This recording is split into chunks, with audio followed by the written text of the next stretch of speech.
Finally tonight, for Labor Day, an animated story from our partners at StoryCorps. In 1965, Filipino-American labor organizer Larry Itliong helped lead the Delano Great Strike and Boycott for better wages and working conditions. It was the birth of the farm workers' labor movement and led to a landmark contract. His son, Johnny Itliong, talked to his son, Alex, about Larry's legacy. One of his nicknames was Seven Fingers because when he was up working in Alaska, he lost 3 of his fingers. He was small in stature, but he was very, very strong man. He always wore pocketed shirts, thick Ray-Ban glasses, and he would always have his cigar, his cubanos. And I remember I would have to get up at 3 o'clock in the morning, and we would jump in the back of the truck, loaded up full of boxes, and you stack them maybe 10, 12 feet high. I could carry about 8 of them stacked up. There were so many good men living in box carts, sheds, whatever they can make out of the elements. And I remember maybe one guy had one suit, and whoever would get a date would wear that suit. So they would share the suit. 20, 30 guys, that's the brotherhood. And when they would pass, they didn't have family in the United States. They had no one to say goodbye to them.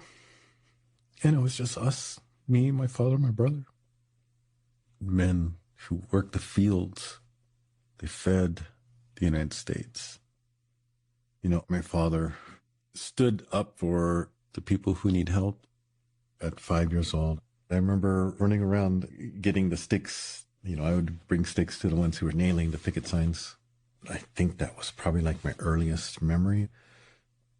He sacrificed a lot of his family time to make a better world for us. We have big shoes to walk in, man. Oh, yeah. I don't feel like I'm even close. But your demeanor reminds me of him because he was very calm. He always listened. When it was time for him to speak, what he said was important. And already you followed those footsteps. And it was hot. It was so hot.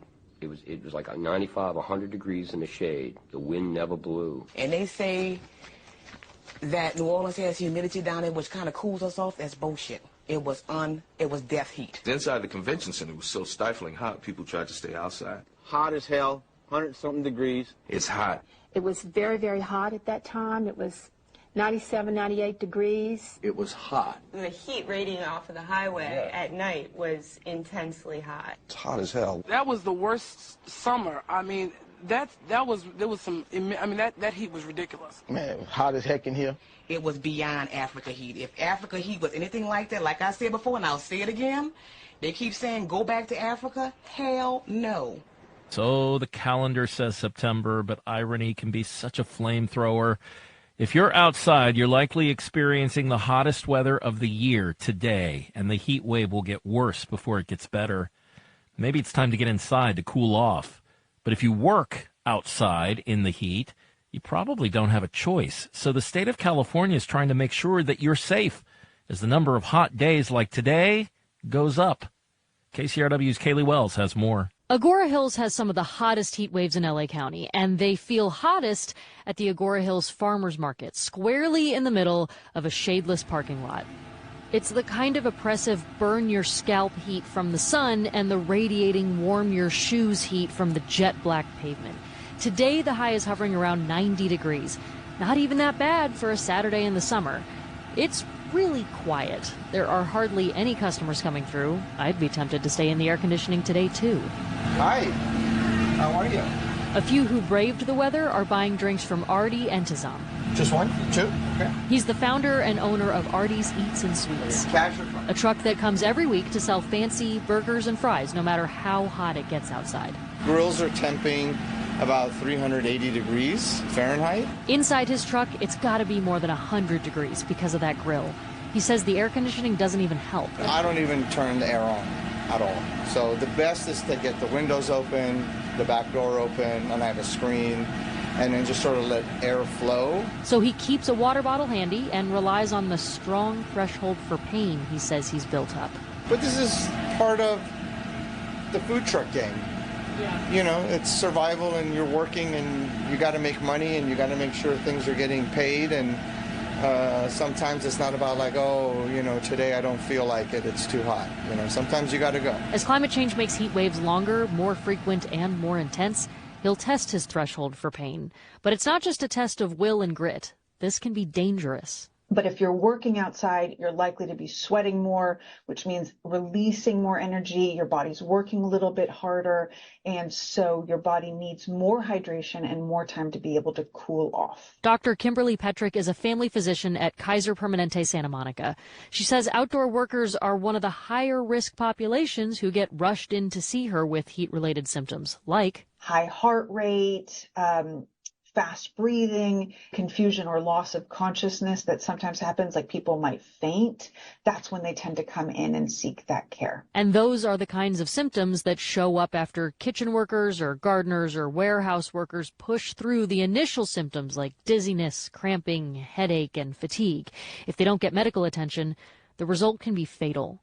The number of heat-related deaths is going up every year, from 1,500 nationwide in 2021 to 2,300 last year. Here in California, because of the agriculture industry, there have been protections for outdoor workers since 2006. But then this summer, California adopted more rules for people working in hot conditions inside. And this year, we face the painful reality that workers will lose their lives to heat. And in years to come, the hazards for workers will only get worse. Renee Guerrero de Leon was one of the many advocates to speak in favor of adopting the rule. Another was a former line cook named Colleen Koperick. You know the saying, if you can't stand the heat, get out of the kitchen? I had to. In my last job as a pastry chef, I suffered from heat illness due to extreme indoor heat.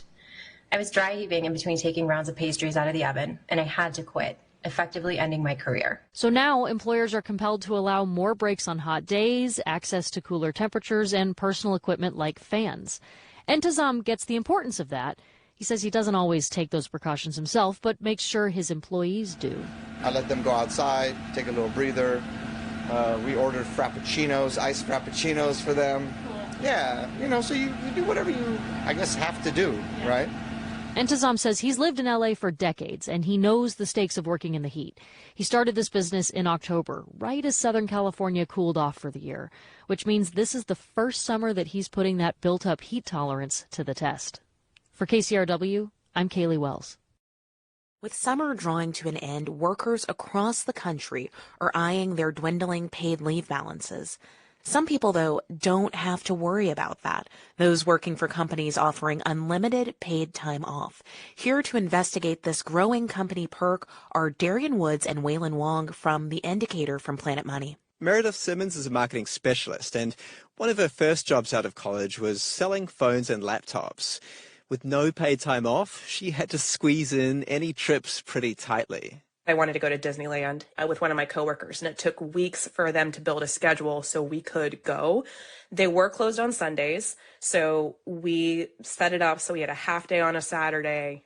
We could drive down to Anaheim, which was like a 4-hour drive, go to Disneyland, spend the night, and then be back before we'd have to work Monday morning. So when Meredith applied for another job, she was excited to hear it not only had paid time off, it had unlimited paid time off. She was like, oh, this is great. I'll take, the time that I need and can adjust my work like kind of like being treated like a grown up. Now, obviously, unlimited paid time off is never truly unlimited. Otherwise, what is the company paying you for? But you would expect it translates into generous helpings of vacation time. Meredith joined the company with this in mind. She started as a remote worker. Later, the company asked her to relocate to its Indiana office. She took a few days off for the drive. My manager actually called me in the middle of the drive saying, hey, we need you to join a meeting right now, even though I was only off for 5 or 6 days. And maybe it's okay as a one-off, but it was foreshadowing what was to come. What Meredith thinks was part of the problem here was that there wasn't a formalized system of requesting or tracking paid time off, or PTO. People didn't know who of their colleagues were off work. The company culture was ambiguous when it came to vacation, to say the least. The entire time she was there, which was a year and a half, she felt comfortable enough to take just 6 days off. And she did need more. My mother-in-law actually passed away, and I didn't feel comfortable, despite the fact having unlimited PTO, to actually take time off. And so I was being reached out to from, the day that we were doing the funeral, the day that she passed away. That's actually what made me think about leaving that company. And I did 6 months later, because it was just like, I'm not getting what I need to take care of myself. Meredith's experience with this supposed perk is borne out in the data. Jin Yen is a senior economist at Revelio Labs, and Jin compared companies' reviews on online workplace review websites like Glassdoor and Fishbowl. We do see that the ratings are lower for companies with unlimited PTO policies. Now, the companies that are more likely to have unlimited paid time off are tech companies, which might have their own peculiarities. So in this analysis, Jin was comparing like with like. She was comparing companies with their competitors in the same industries, marketing or architecture. Ironically, when you drill down, the category these companies did worst in was work-life balance. It was 2.5% lower. And it seems like potential applicants are cottoning on to the idea that unlimited paid time off might still mean a lot of pressure to work. Look online, and there's a lot of talk saying that unlimited paid time off is a scam. With unlimited paid time off, employers often aren't obliged to pay out unused vacation balances when an employee leaves. So the policy often saves a company money at the expense of the employee. And maybe as a consequence, Jin's analysis finds that job postings with unlimited paid time off take an average of about 12 days longer to fill. I think it kind of indicates that there is this negative view on unlimited PTO that made job seekers wary about these postings. They don't know what they're going into. They don't know if there's a clear guidance on this, and they're trying to avoid it. That was Meredith's thinking when she applied for a new job at a tech company. Their pitch, unlimited time off, hooray. Nice. I imagine she's a bit cynical by this point. In the interview, I'm like, okay, this is going to be the same movie. I know the ending. But in a twist worthy of an M. Night Shyamalan movie, this company was different. When I get the offer for the call for the offer, they say, we want you to start this date because we want to have enough onboarding time because your manager is going to be on a trip for a couple of weeks. And we want to make sure you have time to ask them questions before they go because they won't be available. And I was thinking to myself, wait, is this real that the recruiter knows that the person that's going to be my manager is going on this vacation? I start the job and my manager does go on vacation. She's gone for 3 weeks and was truly offline. I was like, okay, this is legitimate. This is great. Green flags everywhere. A system tracking leave, senior people being role models and taking time off, and no weird hybrid vacation where you're getting sand in your laptop keyboard. The worst. Totally. Worse than crumbs. Meredith had the confidence to take some time off. Yellowstone, a Mediterranean cruise. And she took time off to judge baked goods for a youth event. It is a whole day event, and the kids really look forward to it. What a gig. Yeah, I get paid like $50 for it, but it's fun. So unlimited paid time off was actually now working for Meredith when it was supported by solid systems and a workplace culture that encouraged time off, which might be why there are some bright spots. While the policy is still rare, between the mid-2010s and today, unlimited paid time off grew tenfold. At the jobs review website Glassdoor, people review places they have worked. And for each workplace, you can write a pros list and a cons list. And 86% of the time, unlimited paid time off is listed in the pros column as a positive thing. Also, unlimited paid time off programs tend to rate higher than limited ones. Jin Yan, the economist, says it's a mixed picture. The people that like it and like how it was implemented in the company really like the policy itself. So it's those other people and those other times when the policy doesn't work out that it can go really bad. So Jin Yan and her colleagues want to encourage practices that make unlimited paid time off work for everybody. We're just trying to encourage employers to look for better examples in terms of how to implement this policy in their workplace. So from the stories of Meredith, Jen, and other people we spoke to, we've kind of discovered that unlimited paid time off doesn't really mean that much on its own. What matters for whether you're really going to get time off to reset is about the systems and culture of a workplace. But, how do you figure that out when applying for a job? How do you practically do it? Meredith has some advice. What I've told people to ask is ask every person in an interview, what was the last vacation you took and how long were you gone? If they don't have a good answer, it's a pretty good sign people don't take it. If they don't light up about where they went, it was probably a stressful experience. And if they don't have an answer at all, run away. Run away. Run away. Meredith knows well. Just Kool-Aid Man right through the wall at the interview. Yeah. He'd be like, bye. This interview is over. Was it something I said? That was NPR's Waylon Wong and Darian Woods from The Indicator from Planet Money podcast. As much of the United States marked Labor Day Monday, more than 10,000 hotel workers with the union Unite Here went on a 3-day strike across a number of U.S. cities.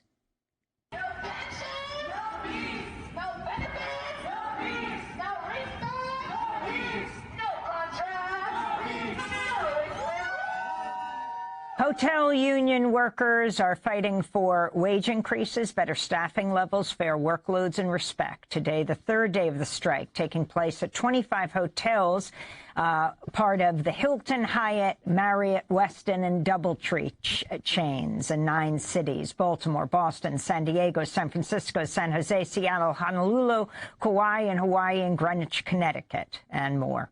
For more, we're joined by 2 guests. Lizzie Tapia is the president of Unite Here Local 2 in San Francisco, and Rebecca LaRoque is a striker and room attendant at the Hyatt Regency in Greenwich, Connecticut, has been a room attendant for over 12 years.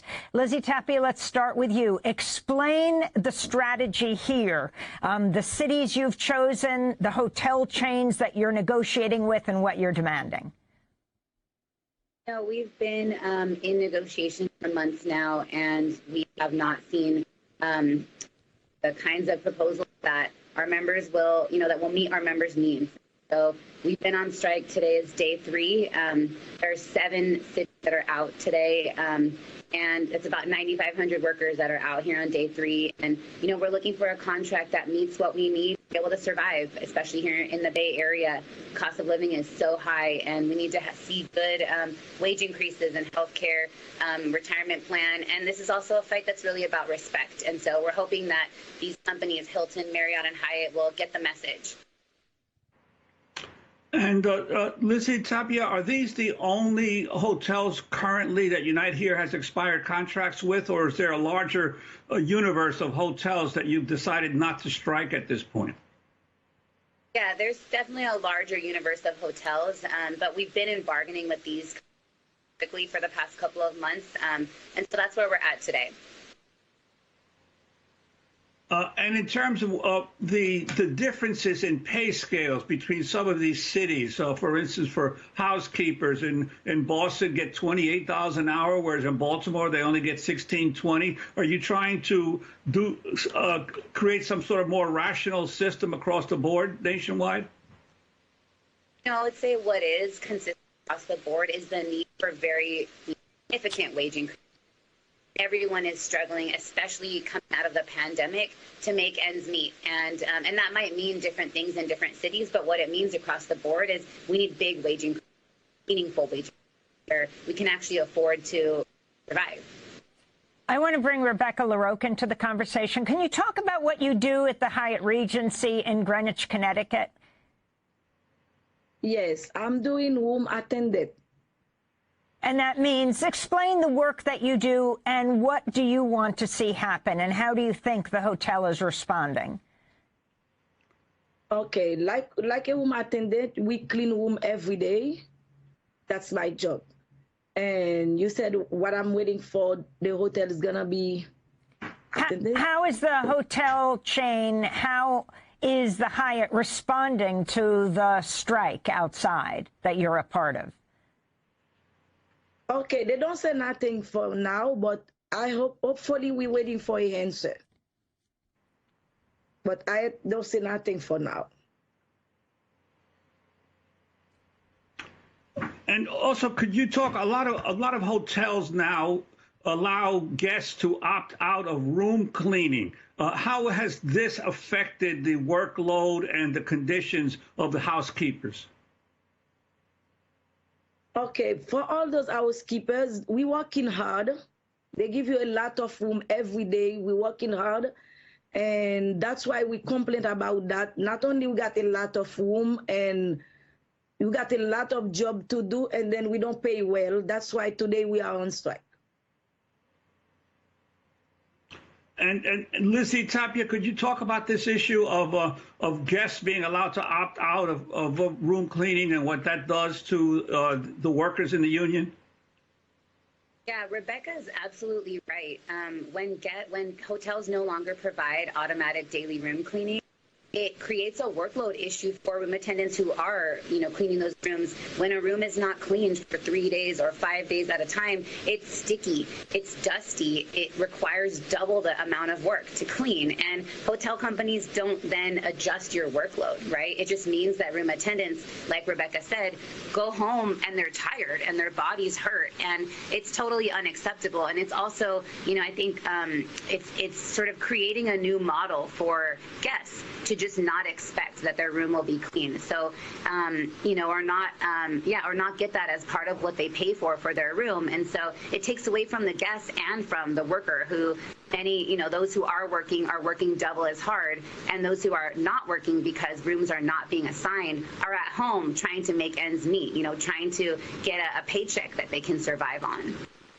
And Rebecca LaRoe, can you talk about the workforce? Is it largely made up of women and immigrants? And if you can talk about the financial instability you've experienced and your coworkers have experienced working at such a prominent hotel, the Hyatt Regency. People associate that, of course, with wealth, but those are the guests. Okay, all my coworkers always complain every day. Not only the job is hard, and then we can survive with the money they pay us. And when we finish work, when we go home, we can do nothing, because every my coworkers have a story, because we working hard, and then the money they pay you cannot afford nothing with this, because everything's going up. That's why we ask for a better wage, health insurance, and pension, because we cannot afford nothing. And Connecticut all those things is very high. After the pandemic, everything's going up. Yes, I'd like to ask Lizzie Tapia, you declared a 3-day strike. Why 3 days, and are there possibilities for extending the strike? Yeah, there are no plans right now, but future strikes are possible. Our members are committed to do what it takes to win the contract here. And like Rebecca pointed out, people are tired, they're hurting, they're struggling. And so, we've reached this point, not because we really ultimately want to be in this position, but we're really committed to winning a contract that's fair here. And part of this action was about really coming out on Labor Day and being together on Labor Day in so many cities all together. But there are no plans right now. There are possible actions in the future. Time, Lizzie. The demands around wages, staffing levels, fair workloads, what are the sticking points in these contract negotiations? Yeah, I mean, you spelled them out, Amy. I think that what our members are experiencing is really about disrespect, and the fact that these hotel companies are cutting amenities and cutting services. What that means is that without automatic daily room cleaning, or the bar and restaurant being closed, the limited hours of in-room dining or no in-room dining, limited hours on pools, or closing of fitness centers, all those kinds of things translate to our members not being able to work. Members who previously cleaned the lobby at night won't be there. Members who, bartenders, servers, food and beverage workers not being there. That's, people are at home. And then for those who are there trying to make up for the lack of staffing, their workload is really hard. It's much harder. It's 2 or 3 times harder than it used to be. And so I think a lot of our issues are really about respecting our work. And that's partly why we're, have that message, and also respecting our guests. Those things are really related. And so it might come down to money for the bosses. And like Rebecca said, said, there's a lot of economic issues for us too. But I think largely what it takes to resolve this is really about respecting our work and respecting what we do and bringing hospitality back into those hotels. And that's how all these things are sort of related. Well, we want to thank you both for being with us. Lizzie Tapia, president of Unite Here Local 2 in San Francisco, and Rebecca LaRoque, striker and home and hotel room attendant at the Hyatt Regency in Greenwich, Connecticut, has been a room attendant for over 12 years. Again, this strike against Hyatt, Hilton, and Marriott. Marriott owns Westin, and Hilton owns DoubleTree. Remember shop class in high school? Or maybe you went to a trade school years ago to learn how to fix a car, or maybe the right way to use a blowtorch. Spoiler, there certainly is a wrong way to use a blowtorch. But with school cuts and new technology, those classes are becoming less and less available, less desirable even, despite a growing need for skilled trade workers. In fact, out of 80 school districts in Southern California, only 1 in 5, about 20% of high schools, offer shop class as an alternative to college. Well, one program is looking to change that trajectory. The Harbor Freight Tools for Schools summer program. It's where hundreds of L.A. County teenagers and middle school students learn vital trade skills, earn college credit going forward, and, yeah, they even get paid. And joining us now to talk about it is Belen Vargas, the L.A. County Program Director, and Venice Duran, who's about to be a junior at Artesia High School, who's a part of the Automotive Summer Program. Belen and Venice, thanks for being on. Thank you for having us. Thank you for having us. Belen, I'll start with you. This is a school program funded by this hardware chain, right? Harbor Freight Tools. We see them all over the place. In this world of technology and coding and computers and smartphones and everything else that really doesn't use much brawn, right? It uses a lot of brain, and it uses a lot of simple tools, but a lot of electronics for sure. Why is it necessary for something like this these days? We need these skilled professionals. It's been almost 30 years since these programs started to disappear from our schools, as you noted. And the workforce is now retiring. And we need talented, skilled tradespeople to continue to build and repair our beautiful community of Los Angeles. Yes, I mean, because we're talking about, those cars and trucks, the trucks that move things around the country and around the world, and cargo and everything. Those things are physical things that always need fixing, that always need attention, right? And a lot of those jobs pay a lot of money. Absolutely. These are in-demand jobs and well-paying jobs. Typically, within the skilled trade professions, people can start earning between $50,000 and $60,000, and within a couple years, easily can make into six figures. Yeah. Venice, you're interested in automotive, yes, in a trade compared to taking the college route. Why did you choose that? From a young age, I always knew that I liked to do tinkering and stuff, and I always admired knowing about solar panel cars. And I really enjoyed learning about the electricity for this year, and so it helped me to realize more about how the solar panels worked. These are the solar panels on top of the car, right, that draws in the sun to use for powering the car. Yes. Is this instead of college for you, Venice? Are you going to go to college and learn these kinds of skills in college beyond high school? After high school, I plan to go to Santa Ana College because that's mostly the only college that has a dual program. So I do plan to go there. Belen, it's not mutually exclusive, right? It's not either or. Absolutely. Absolutely. In fact, the pathway for these careers, especially if you want to keep earning more and more money, does involve typically 1 or 2 years of college. But the other thing is that we did a public opinion survey earlier this year of 1,000 LA County voters, high school students, and parents, and they see value not just for the student that may discover this new passion and career path, but also for a student that may be still targeting 4-year college, because these are real world skills that they are learning and can use in their lives. Wouldn't we all love to be able to not have to call a plumber or an electrician if we find ourselves needing that at our home? Right. Or, I mean, even foregoing paying $80 or $100 or whatever it costs to change, an hour or whatever it is to change the oil in your car when you can do it yourself, or those kinds of things. And I think of Belen, especially like with, I sound like an old man, like I'm 150 years old, but it's like these kids these days, it's like sometimes they just don't believe they can do anything, or there's sort of a void in the future.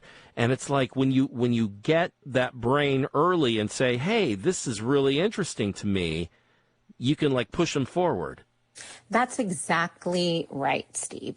We think that high school is the place where we should really expose young people to as many different careers as possible before they go out into the world and then have to navigate and then figure things out. I mean, that's what existed back in the day when I was in school as well. So what I find inspirational is when I talk to the young women in the program and they say, like, I never actually thought that this was something I can do, but I like to work with my hands. I'm creative.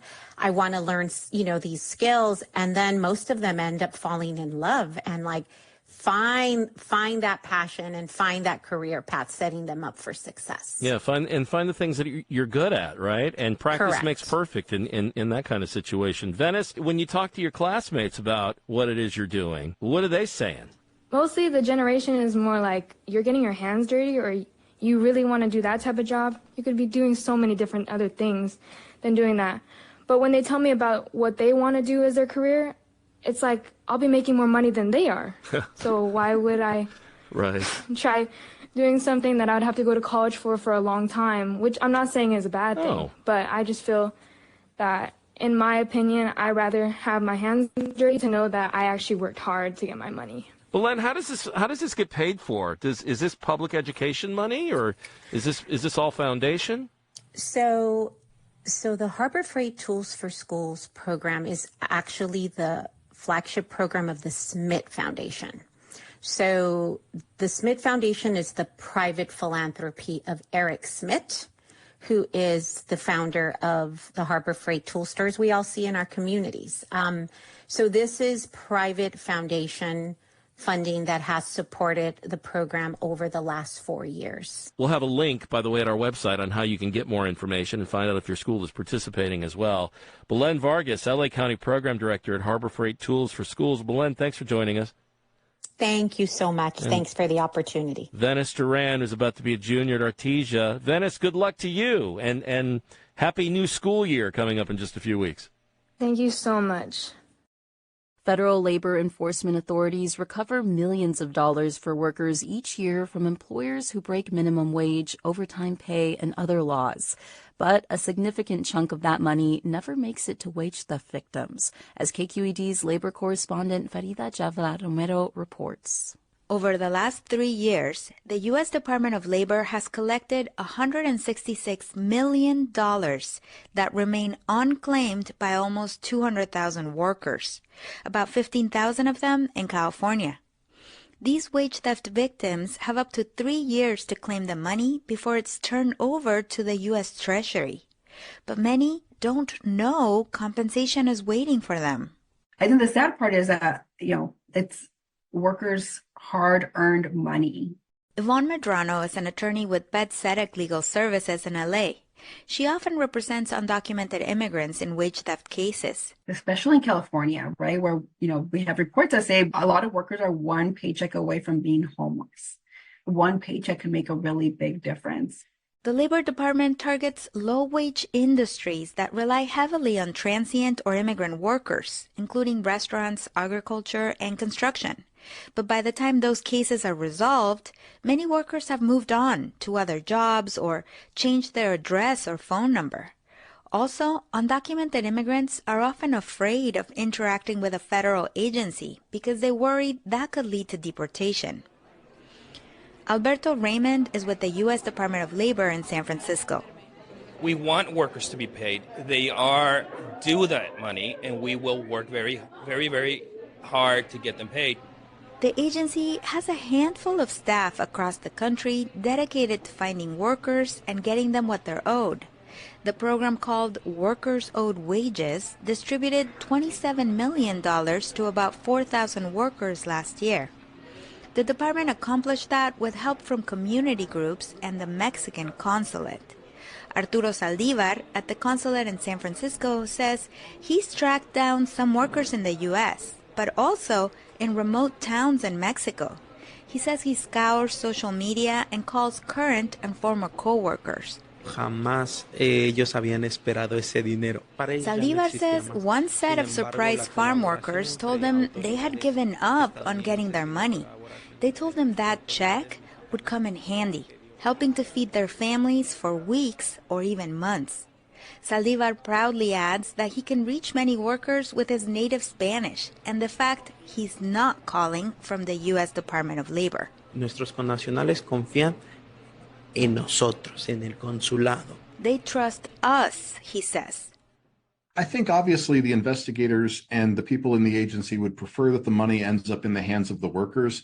Attorney Paul DeCamp ran the agency's wage and hour division during the George W. Bush administration. But at the same time, the agency counts it as something of a win that the employer has had to disgorge the money.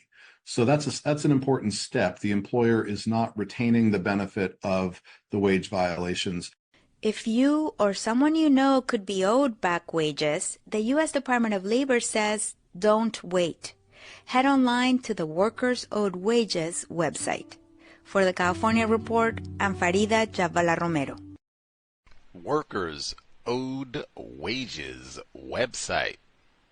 Man, everybody should make sure, check that out. See if they have your back pay robbed and stole, looted from all non-white people working on jobs and such, and then it goes to the U.S. Treasury Department if they're not able to track down the non-white person who was robbed. Man. Context of white supremacy. Gus T. Renegade in for another broadcast, hopefully to share constructive information with non-white people on the system of white supremacy racism, what it is and how it works. This is our second program of the day. Neutralizing workplace racism, not for spectators, especially you're not a victim of wage theft. White people, they don't never, you go, you work, you do your 40 hours in a week, or hey, maybe you work overtime. Maybe you didn't do Labor Day this past weekend. You went in, worked on the so-called holiday, racked up, 45, 50, 60 hours in a work week. And then you go get your paycheck. They don't compensate you for 60 hours. You look and you've been paid like you worked for 33 hours. Like, whoa, where's that sort of thing? That's what I've said for years. Make sure, check, you get direct deposit or whatever. They should give you, a record of your hours and all the rest of it, what they took out for taxes and everything else. Check it with your records. They have apps that you can use to keep a personal log of all your hours worked to make sure that everything corresponds to what it should. But if you're never a victim of wage theft, your weekly pay is always accurate. You don't have to go down to HR or accounting, fuss, gripe, make phone calls, send emails, and all the rest of it. Waste all that time. You are compensated correctly. You get all of your raises, all of your promotions, bonuses. You heard that about the vacation in the segments. They don't do that. You put in time off for Labor Day. They do the end of the summer bash. They don't nag you while you were on the cruise, while you were at the family reunion. They don't do none of that. They said, he asked about the vacation. They said stressful. Their face doesn't light up and they ready to break out their phone to show you all the pictures. They said, oh Lord. Ugh. They nagged me every second. I couldn't even get a pina colada without them nagging me. And where is it? See, they don't do none of that. You put in your time off request in advance. They approve it. They don't come back and renege and, oh no, you got to come. We need everybody here. You got to take a vacation another time. None of that. And they don't nag you while you're on vacation. They don't text you and email and call and all every 5 minutes where you can't do nothing. Children want to go to the water park and what? I got to check the phone. None of that. We'll see you when you get back. You do have AC in your work environment. Maybe even have shaded parking. Maybe that might be asking a lot, but if that is you, they don't call you names in the workplace. You are a valued member of the company. Please let us know, how did you do this? We would love to see if we can emulate some of the workplace comforts that you have. We'll take as many notes as we can. Give us lots of details. So the number is 605-313-5164. The code 564943 pound. Press star 61 if you would like to participate. Number again, 605-313-5164. The code 564943 pound. Press star 61 if you would like to participate. The email untiljustice@gmail.com. untiljustice@gmail.com. Let's see. A few tidbits, comments, some of the audio reports that we heard at the beginning. Then we'll get to folks who wrote in, dialed in. Old Gus T, second program of the day. So hopefully, for sure, today people will not be spectators. Oh, we'll just listen to him read some emails, give us his thoughts and things. Not for spectators. Particularly if you figured out some ways to minimize non-white people being terrorized on the job. Certainly, let us hear it. Now, reports that we heard, let's see. Number one, they were talking about knowing your rights in workplace environments with no air conditioning. And we talked about that certainly earlier in the summer. And hey, Gus T was in error. We did end up having hot days. And for us, our context, hot being plus 80. We are enduring one right now, 84 degrees. In fact, they even had a heat advisory today. I'd say in the Seattle, Washington area, generally, after September 1, I don't really have 80 degree plus days, like an 85, something, 84 just today, 86 yesterday. That is kind of rare. Plus the temperature had been heading down prior to the last couple of days, so it looked like it was pretty much heading in the autumn direction. But man, summer, not so fast. That said, Seattle, like a number of other environments, many places here don't have air conditioning. So I suspect, particularly, they were talking about different bakers and folks in the food service industry. That's one we've heard for years in a number of places where they might have AC in the restaurant or what have you, but if you work in the kitchen area where they have, the fryers and ovens and all the rest of it is on, I mean, it might feel like the AC is on and it might not. And then some of these establishments, they do not have air conditioning. So it is, she said she was getting dry heaves and felt like I was going to be nauseous and geez, who wants to work in that sort of environment? And now for California, again, food service, 80% non-white people, mostly non-white females. I've been saying, hey, the people doing that work and suffering, they know that it's supposed to be non-white people back there laboring and dying to make tater tots and such. That would also be something to think about. But they said, hey, know your rights.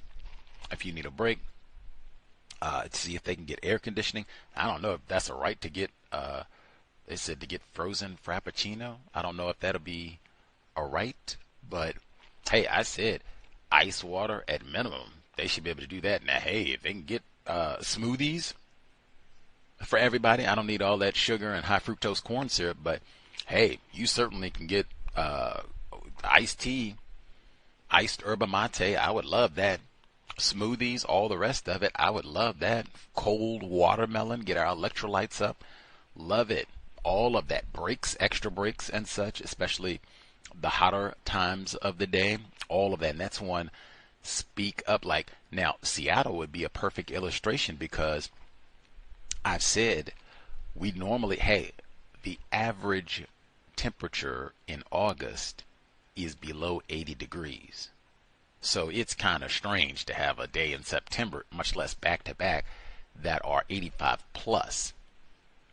That being the case, a lot of places, it's a little unusual. Like, whoa, we don't do heat breaks and we don't take all these irregular, steps for hot weather. Well, maybe that's true. Maybe you didn't do that previously, but change in temperature, got to do new things now.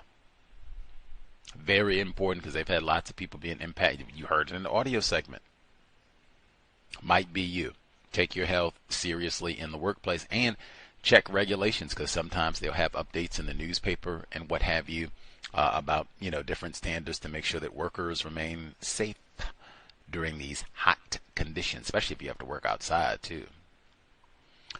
The segment, Larry Itlong, I think that's how you say it. My apologies, I'm greatly retarded. Victim, non-white worker, so-called Filipino, where he was talking about his father's efforts and many other non-white people, their efforts picking produce pickers, raisins specifically.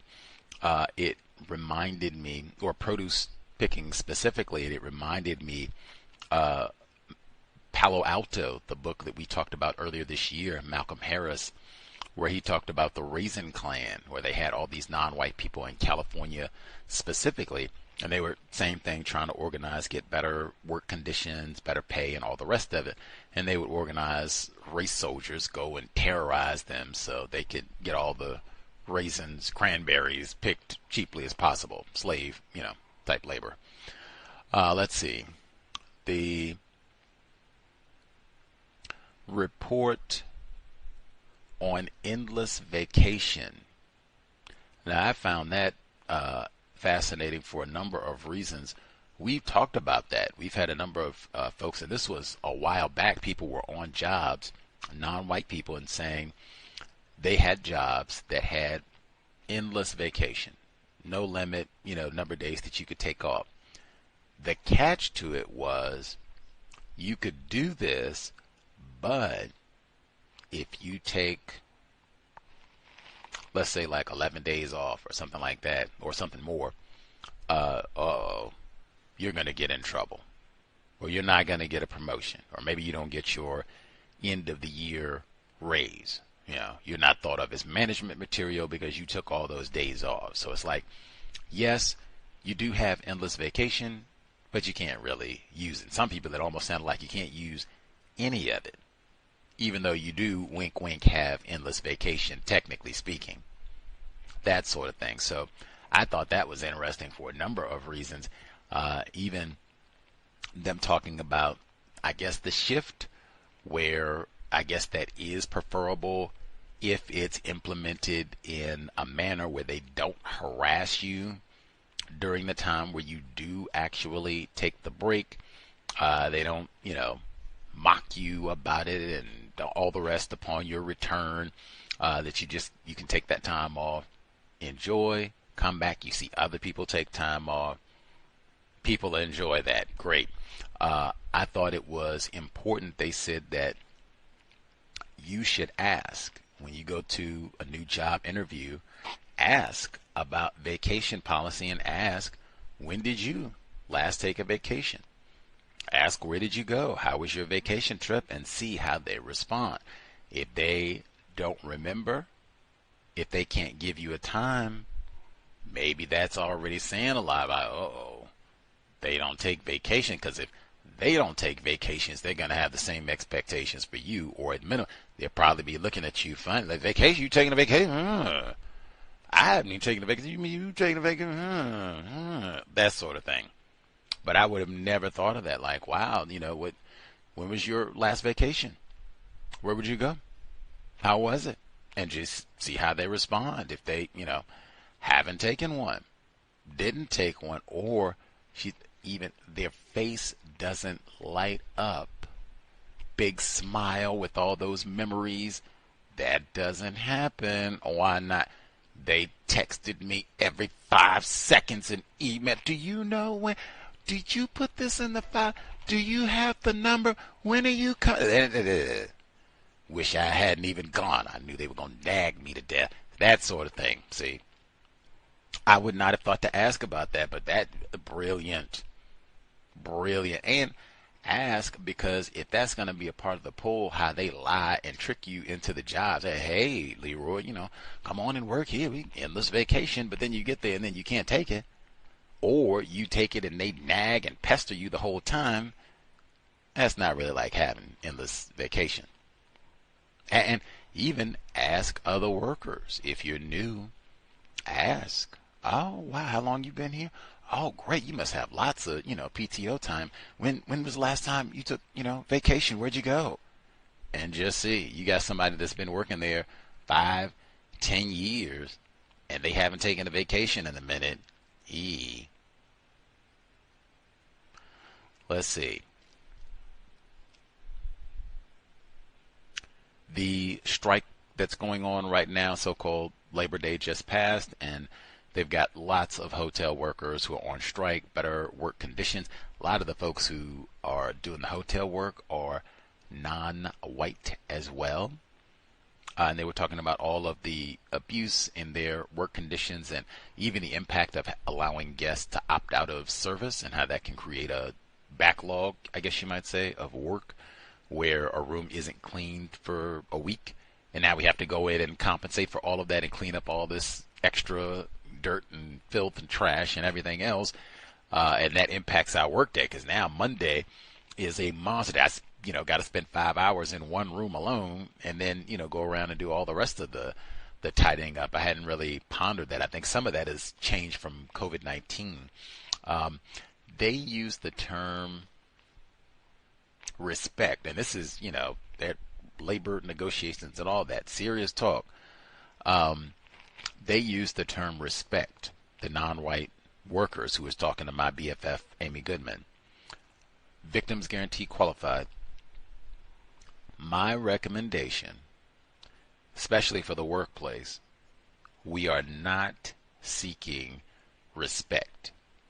If the problem is you are being mistreated, if you don't have a routine work schedule that allows you to recuperate, rest, eat, all the things that a human needs to do to be healthy, that is mistreatment. And you want healthy, improved work conditions. In my view, that is not respect. And really, you want humane treatment, not respect.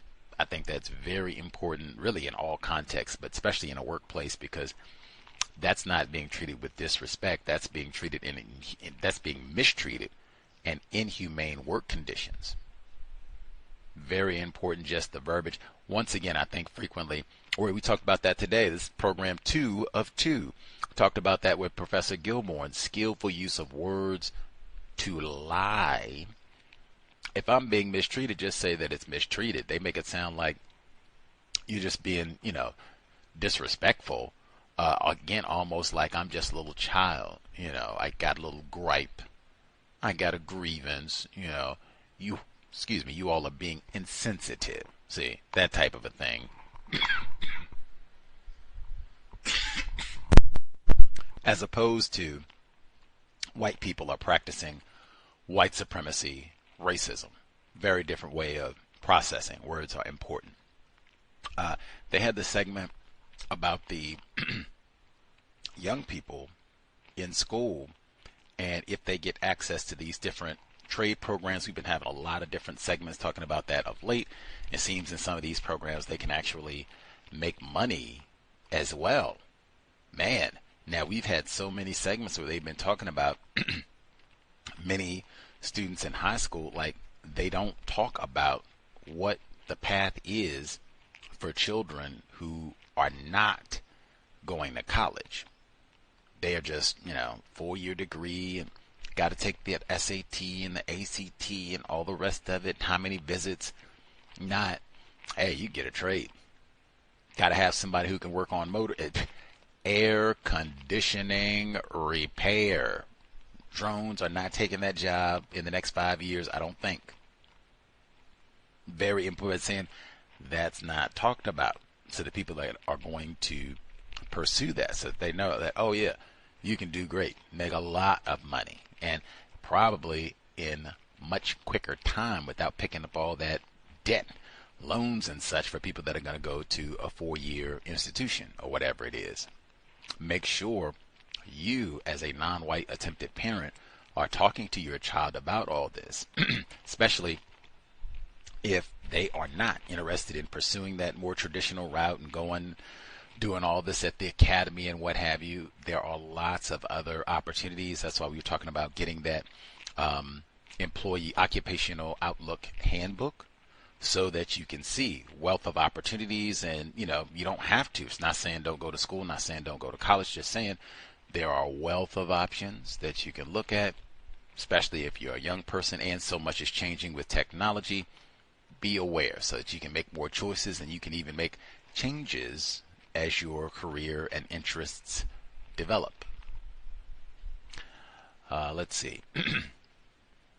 Oh yeah, and then the last segment about the wage theft, we talked about that so frequently. Probably be even more of that as you have more or fewer and fewer people who are actually getting a check in hand or any sort of compensation like that, as everything is going to be digital in some form. You'll have to have more and more people who are comfortable making sure that they can check all that, and if there is an app so they can track how many hours they've worked and what their rate of pay is and all the rest of it.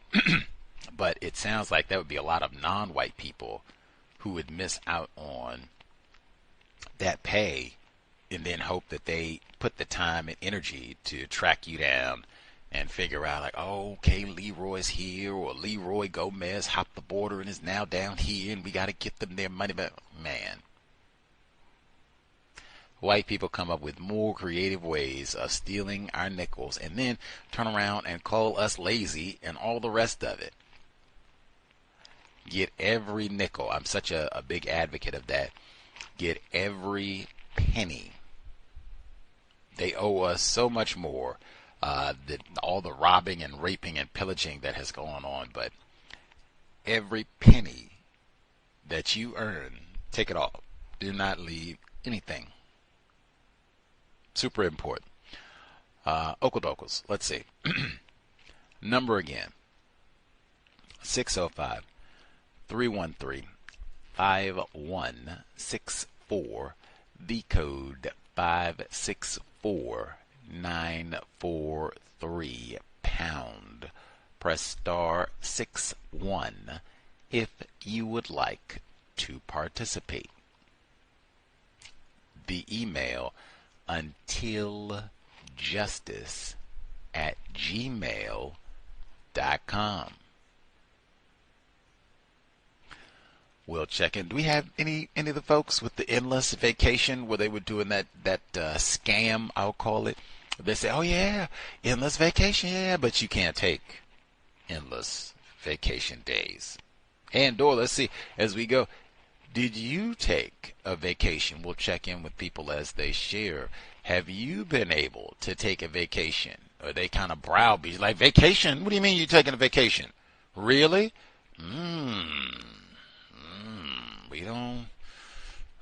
We frown on employees taking vacation. Do you? Because I have worked in those sort of environments. So let us know. Have you been able? Did you get to enjoy the summer and take a few days off, kick it with your offspring, or They don't let their niggers off the plantation.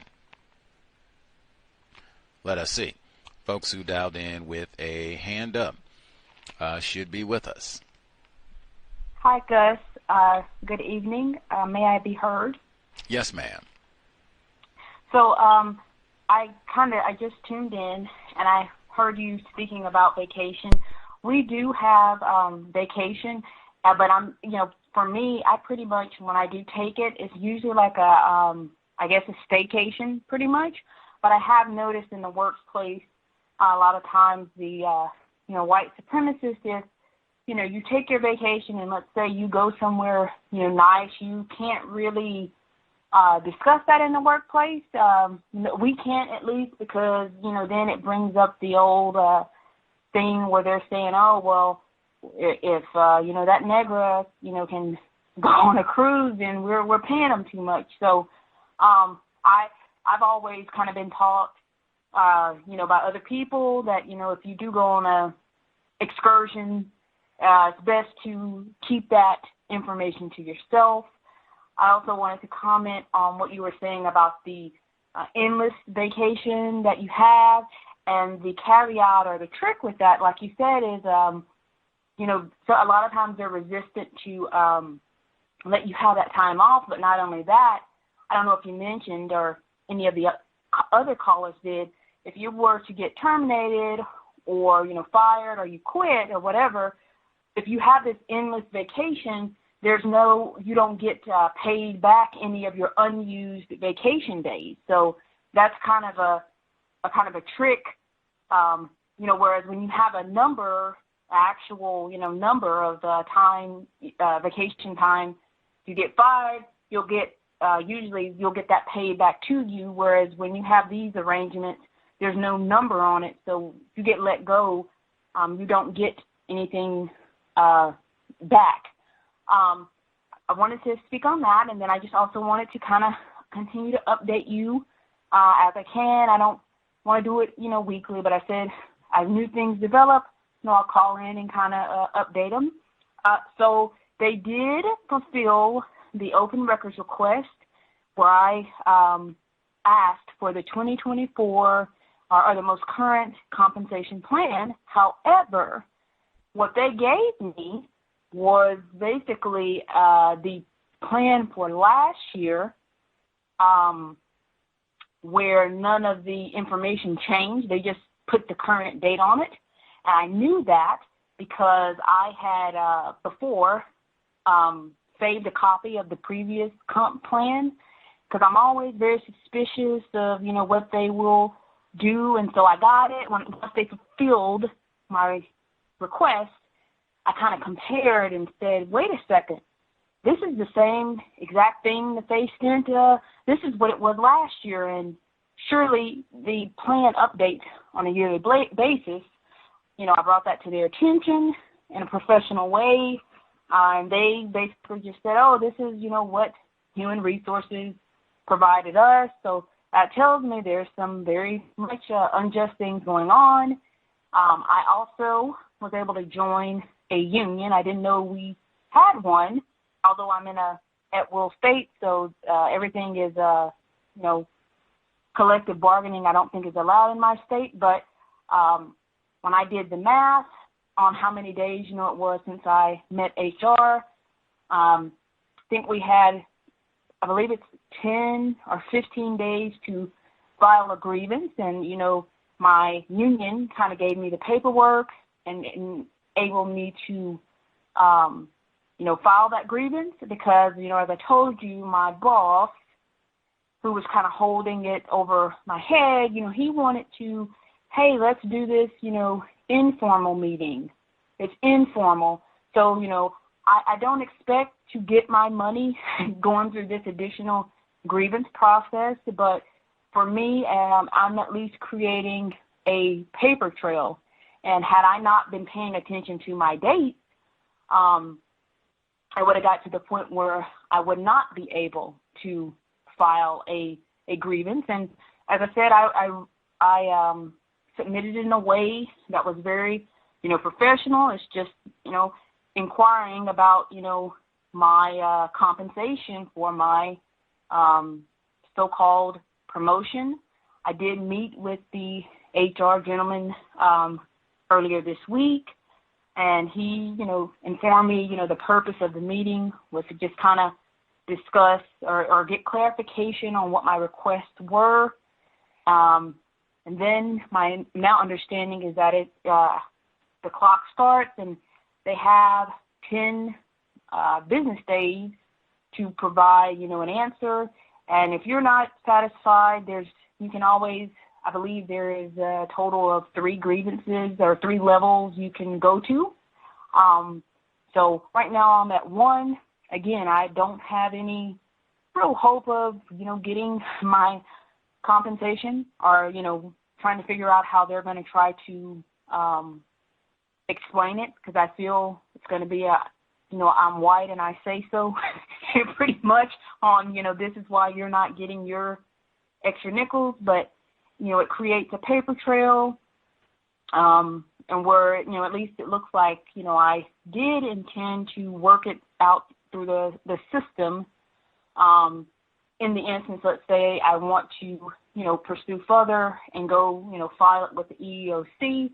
So, but yeah, that's pretty much all that's going on there. Just wanted to share an update, but yes, got the compensation plan from my open records request, and they just pretty much just put another date on it, but all the numbers, the pay scales are pretty much the same as last year. And one funny thing I noticed is once I brought that to their attention, because I said, is this the most current one?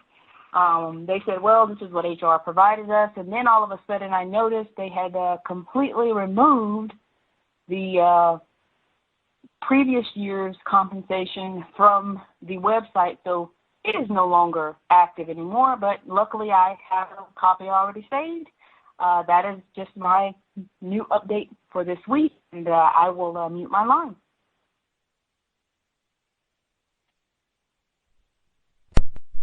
Wow, that's so tacky. Much obliged, our female caller. She said she went to check to verify the compensation rates for last year versus what she got from HR. They took it down. After she brought it to their attention, they took it down. What? Come on, man. Come on. It does not get any better than tacky. Speaking of tacky, she said the white supervisor, this same fella who was out stalking her in the parking lot, where did she park at? Hey, why don't we get together and have a glass of champagne, talk about this raise and all, doing all this old nonsense. Sound like J. Strom Thurmond. He said, why don't we have an informal meeting? What? Why would we be having an informal meeting about my compensation? Because she had said before, like, hey, we need to have that glass of champagne and talk about getting you a few nickels. Yeah. Come on. That's been like back on the plantation. You want to make sure your son doesn't get sold down the river? Make sure your husband doesn't get lynched? You want to keep this job? Meet me, I was kidding. You didn't even say in the bed. Meet me around the back next to the dumpster. Meet me in the back seat, 5 o'clock when you get off into your shift.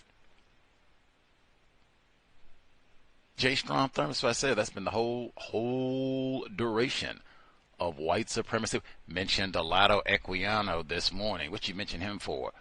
Delectable Negro, human consumption, and homoeroticism in U.S. slave culture. Lado Equiano was a child slave. He's in Delectable Negro, a whole section about how they probably raped him too, and he wrote about it.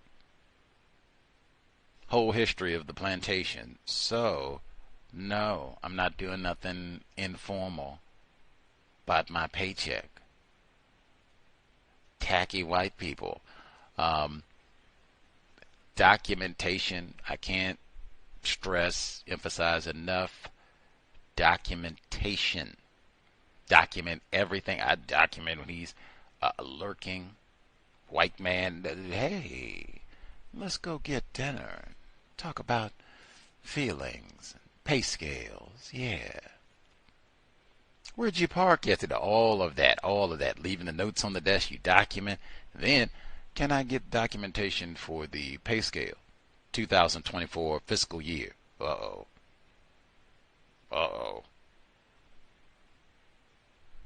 They go and finally get the information. Even that looks suspect. Uh-oh.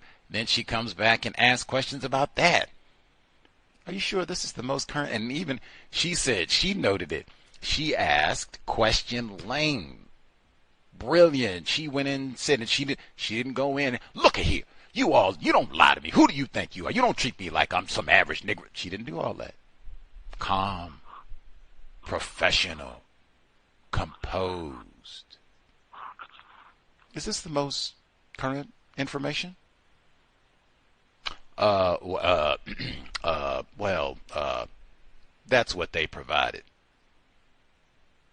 Now, old slick heathen Gus, remember when folks get all mad, some of you all sometimes get all mad, white person on the premise say, sir, ma'am, you just buckets of words. You didn't even answer the question.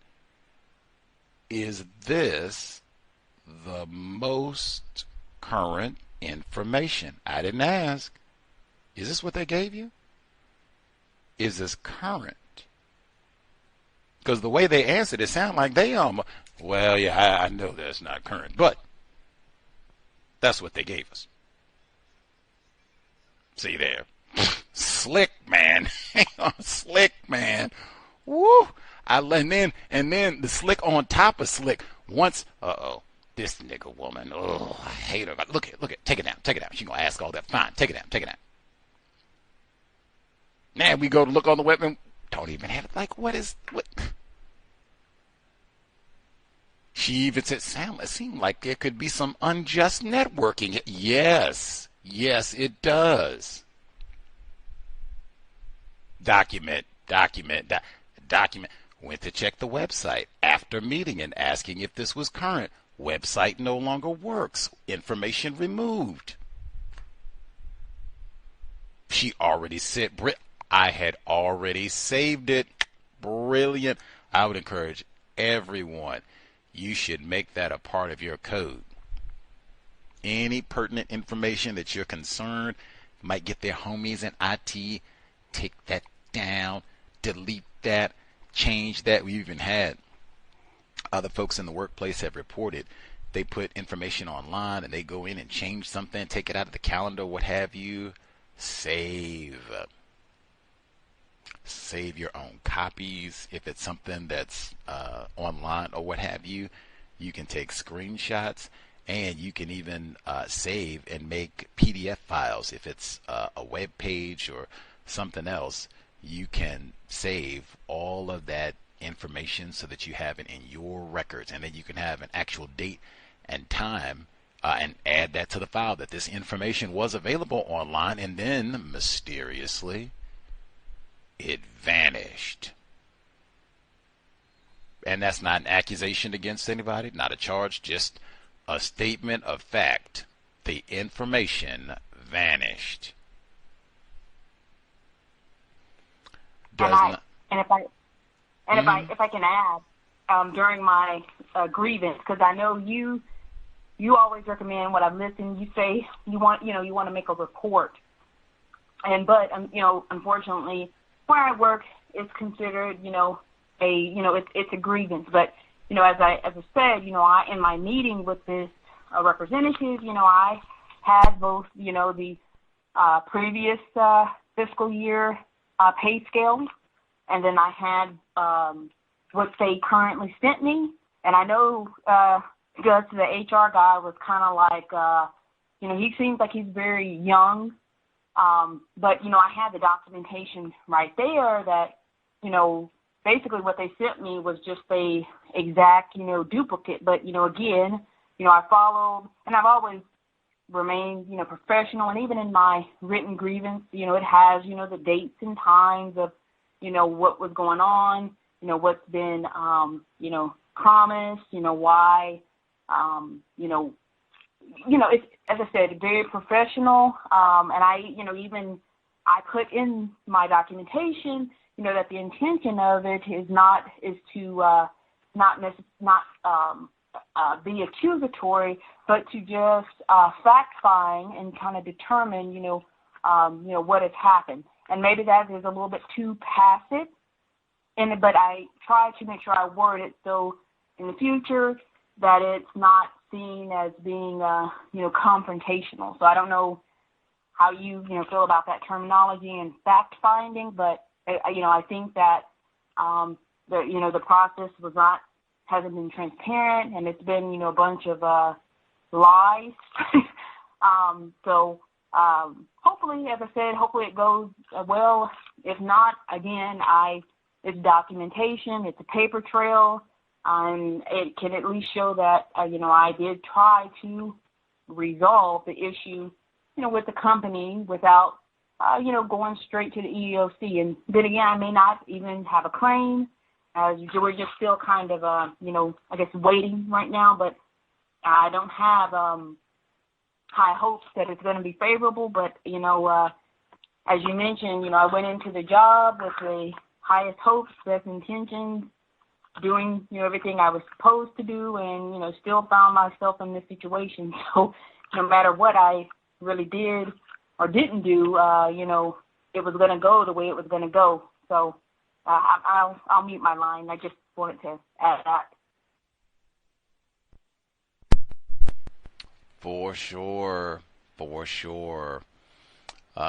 Document everything, as she said, and when you go being professional, so they don't just say we got some old angry uncouth Negra in here yelling and shouting at everyone, which they may do, anyway, but still documenting things. And even I love asking in writing for that sort of information, because sometimes, not every time, but sometimes that can minimize those charges if it's written down when you're asking these questions and such. But great job, just professionally, calmly seeking. And she even shared, she said they have it institutionalized on the form.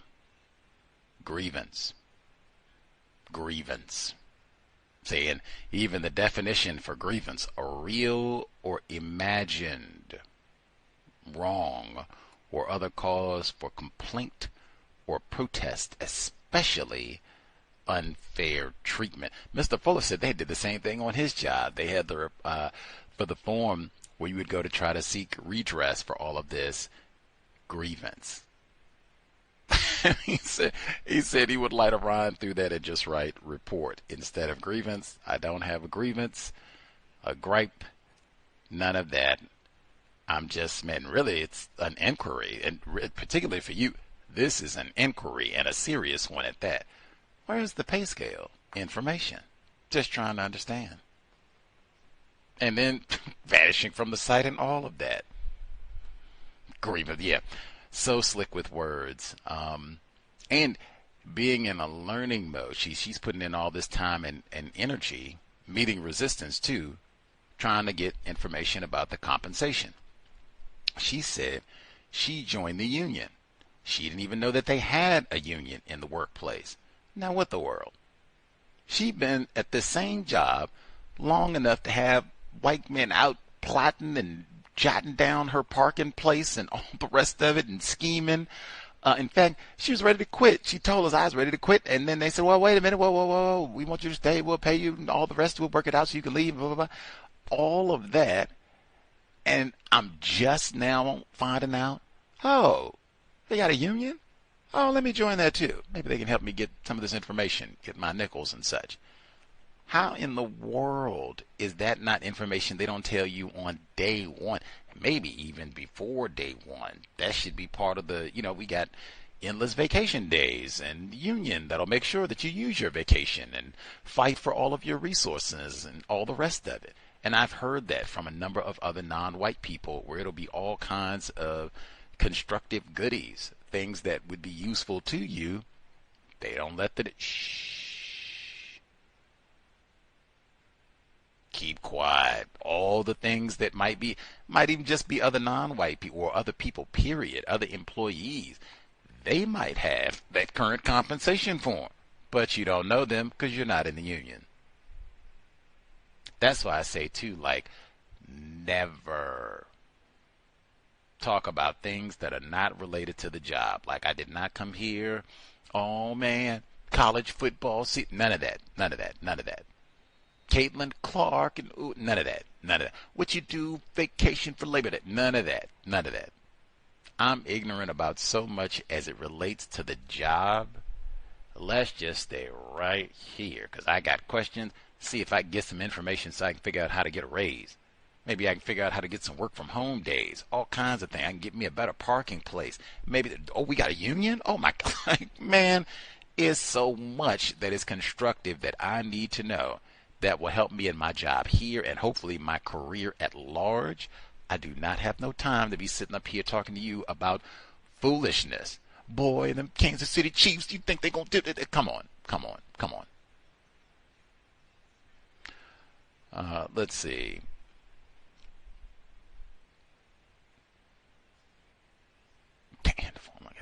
Anywho, much obliged to our female caller. I'm sure we'll look forward to the updates about the pay scale information as all of this proceeds. But bravo, being professional, writing, not just stockpile everything that you have accumulated, save all of that information.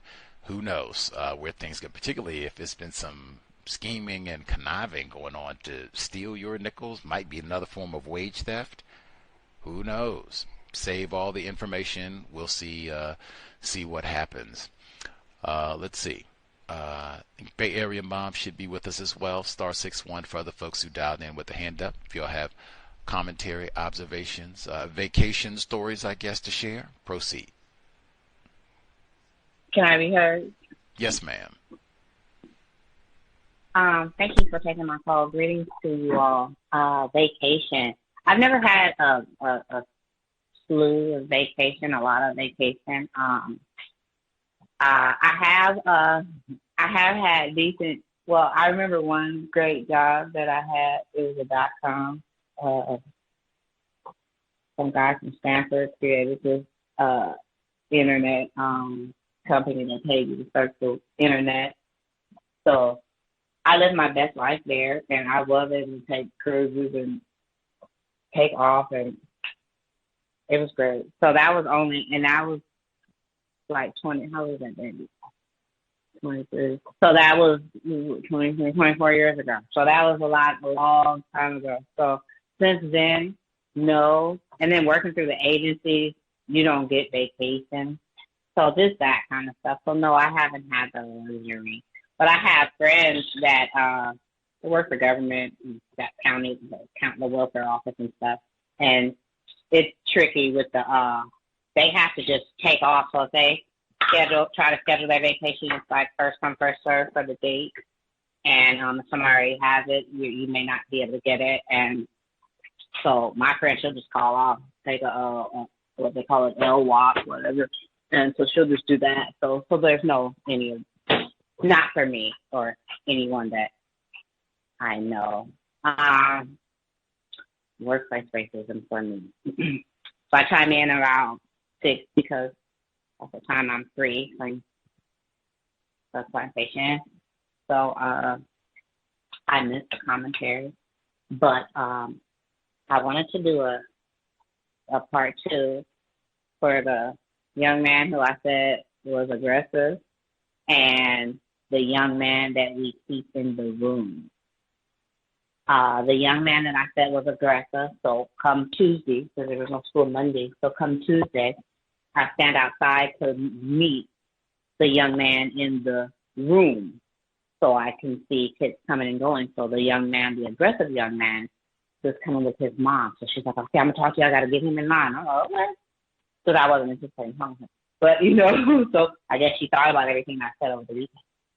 So the Caucasian queer vice principal, she stopped speaking not like that. She always a little iffy with me anyway because I look like, I don't know, whatever I look like. I look like that. So she'll have an off and on, looking at me all with the knot in the throat. You get that look. So she didn't speak to me. She walked by. And then she would talk to the principal about me that morning because I do morning care.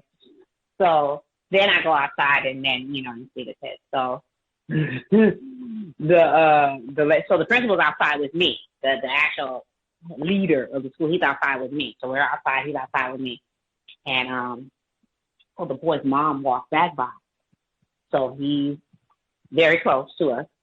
So she said, I heard everything you said, and I've been working on him. We've been working together. I said, it's a team. I'll work with you. Thank you, because I'm working, and we work together. We're going to get this. I said, yep, I got you.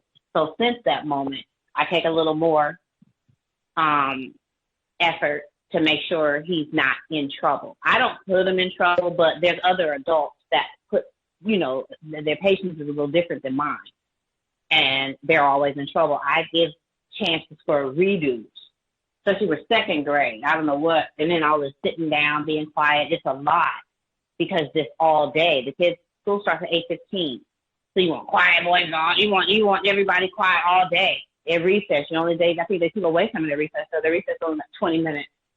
So then that's minimized because you only have one play structure. And then the rest of the kids that may be too old for the play structure, there's nothing for them to do, really, but just mess around. It's not a lot of things. And I meant to look today to see if there was a Foursquare on the ground, but I forgot until just a second.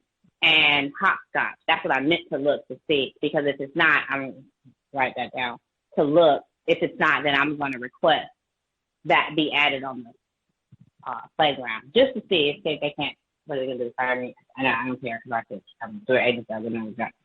So I'm going to see if that works, just to give them something else to do. But I don't know. I'll think of some more stuff later. But it's just not a lot to do, but get in trouble. So the principal looking at us, and then, she went on about her way. She had to go wherever she went, and that was fine. And I'm waiting on the child that I relieved. So I think the principal appreciates my style of work because I work. I come in there and do what I got to do. And especially with the changing of the behavior. So I saw the BCBA, and she let me know that I was up on, not BCBA, BCBA. Yeah, I saw her, and she just let me know that she started me back working under her from August. So I said, oh, great, I did see that. So I'm doing well with the little boy. I requested with the after school program. Now, mind you, the teacher also doesn't speak to me, but I don't care. I didn't really speak to her much anyway, because sometimes we are very rude to each other when people are new. We're similar to children, so we're rude to each other, and you got to do all this stuff to be in our own good grace. So I don't care less. But now she's and you can tell she probably said something about me, but I wasn't incorrect. So I don't care. So, and I have the support from the leader of the school. I don't care. So, and the goal in real life is not to act like there's nothing wrong. There's something wrong. You need to resolve the issue. He's in second grade. We don't want him having problems transitioning to another school. We want, if there's behaviors, you want to replace them with constructive behaviors. That's my goal. And that's with any kid that I come in contact with. So there's a lot of behaviors at the school. All you hear is screaming and fighting. This is one little guy, and he just walks up and down the hall, do what he want to do, second grade. So I just tell him, oh, you're not going to listen to me? No problem. I'll call your mama. Man, don't call my mama, because mama gave me the number. I don't even know what the number is, but it works for me. I don't know why it doesn't work for them, but it works for me. So anyway, the young man, he does have a lot of information, the little one that's aggressive. He's very aggressive. He is very aggressive. It is very hard. He is very aggressive. He's always pushing, hitting, pulling. Got to get you back from 5 hours ago. It's always, he'll even word up on fourth graders. Just one little man said, can you please tell Mr. Aggressive if he could just stop being so mean and rude and disrespectful? What I do is, well, because he, so, his dad, you can tell he's similar to his dad. So it's interesting. So I just go, I said, hey, before you get him in trouble, or now I even tell the kids, before you hit him, just come tell me. So I try to just do a little more just to help him with his behavior. And he spends a lot of time with me. And now people are starting to like him. Like he's at least got one person that will tolerate him for the day, and that was today. So just small steps, that's all. And I think it is because I spend so much time with personal time, okay, no, I got him. So that kind of thing. The young man in the room. So the young man in the room has a twin brother that I also have in after school. They're night and day, of course, as far as characters, because this child has autism, and it's the one in the room. He even when he sees his brother, he's like, so-and-so came and gave him a hug. He ran from him. So I'm just like, that's okay. You know how he is. So we just keep going. Like I stated, he would start going back to sleep. So I stopped that behavior. I let the BCBA know what had been going on since the last time I saw her, that Monday, or that Friday, whenever I last saw her. So she said whatever she had to say, and now we've got there's a new person. He hasn't had ADA all this week, except for today. So today, somebody came and they said, we don't want any people, parents, me, up there. We want to deal with him on our own. I got this guy. He's going to be he's a BCABA, and so am I. So not me, but the other lady. So we're going to just come and work with him for 2 hours a day. So I was like, okay. So I left. I get a phone call. The little boy is crying because I don't know what happened, because we're not there, because they asked for none of us to be there.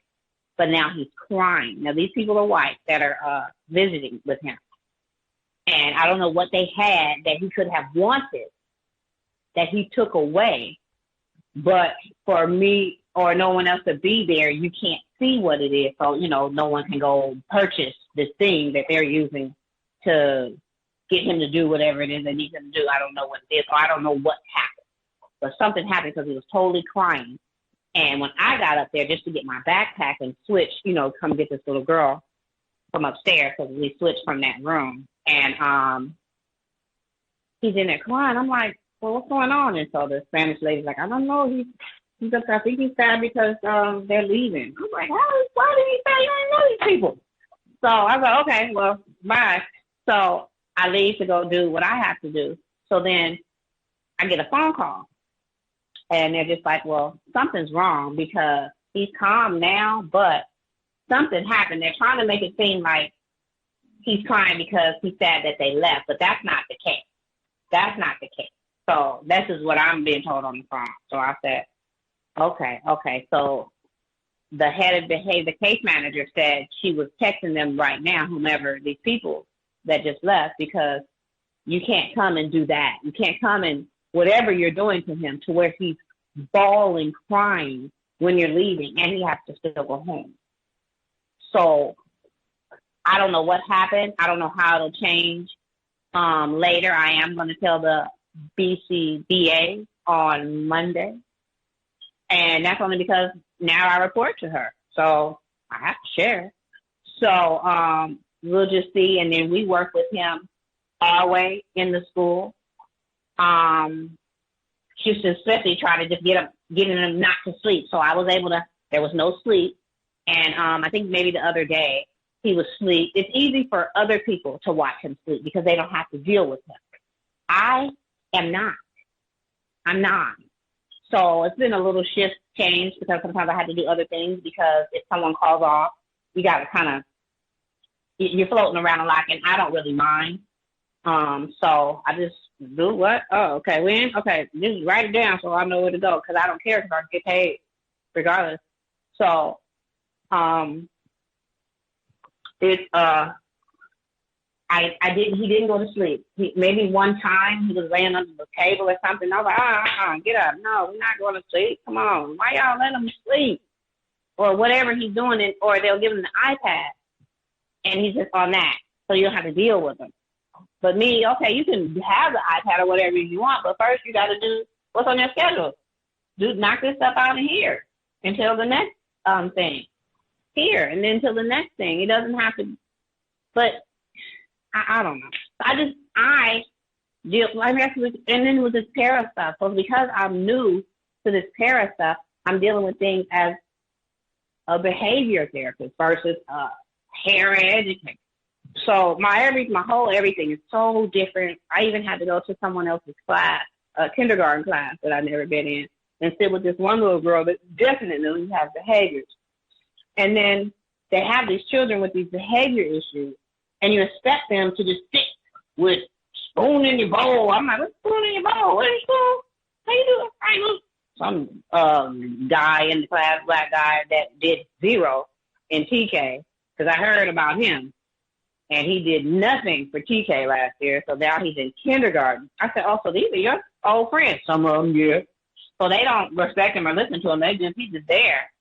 You know, it's just his job to go through the motions. Because you can tell he doesn't do much. But, okay, give him some JoJo points. Bing, bing. Okay, walk up in the recess. Okay, go get this. Just nothing. Oh, could you carry that heavy box? That kind of stuff.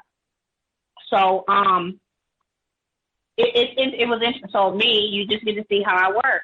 So you see how I work. This is how I work. Oh, it was so refreshing having you in the class. I bet it was. But I just think it's unrealistic to expect the children to be quiet from 8:15 to 5:30. However, you know, I think they have to have an outlet because it's unnatural to have these kids in school in real life like that anyway. So you got to give them recess before they kill everybody. For themselves. So I just think they need to come up with something different. I don't know what. I just go through the motions, but for what I can do, I do. So one of my other kids from the other school that I got removed from, his mom called because his birthday's today, so I'm going to call him. Wish him happy birthday. I might hang out. But he's 13. So you know I do my stuff right because the parents don't leave me alone. So, thank you for taking. Oh, and the little boy's mom, the one that's in the closet or the room, the sensory room, the one I call the sensory room, which is his office. His mother asked me today. She said, "I just want to tell you, if you could stay as long as you can at this school, I would appreciate it because there's been so many people working with my son, and you're the only one that has patience and the way you talk and the way you just deal with him. I just really appreciate it." And I just said, thank you. So she said, if you can stay at the school for as long as you can, he's only got 2 more years. I would appreciate it. And I'm sure she would because I know it's hard, especially with children with behavior. And then you have other children. So I know it's complicated.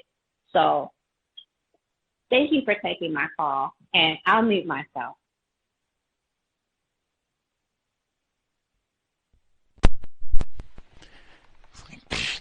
Trying to get me a cruise set up. Like, man, think I'm gonna be hanging out here for the next 5 years.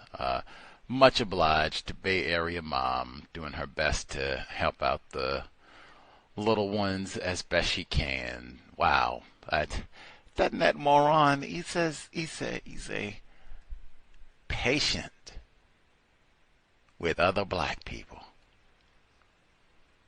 The mother who was begging her to stay. Don't leave till my child is able to move on. Patient with my child. Imagine that's hard to come by at a school that's supposed to be about helping children. Patience. A rare jewel. Now, I always point that out.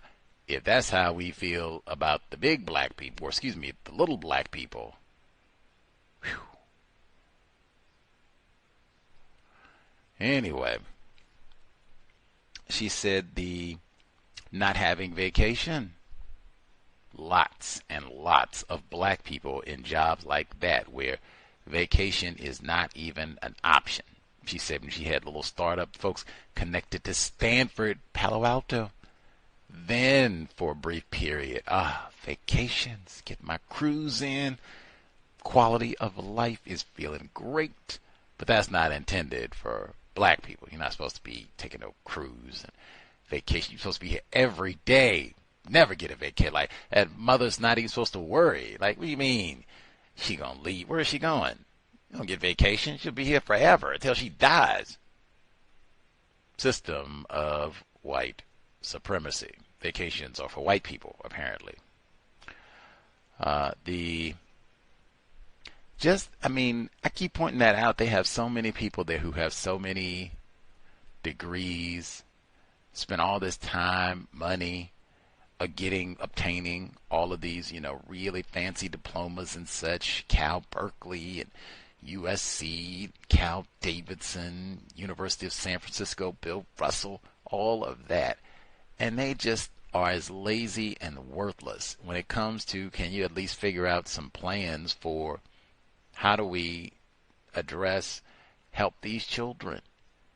Little fella in the, what do they call it? The solitary confinement.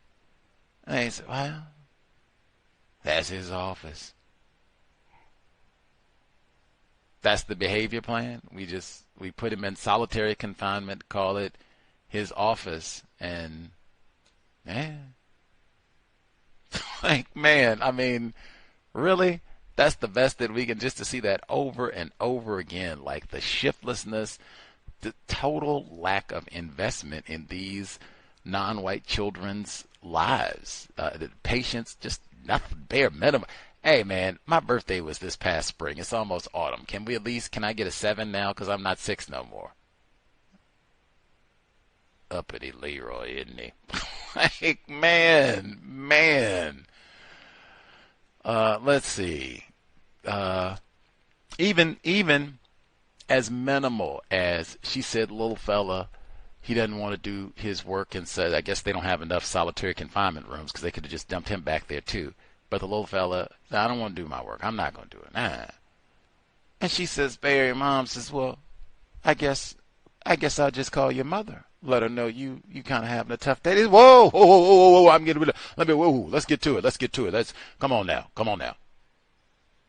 Even that, dang, like they don't include that in school. Let the child, might be consequences.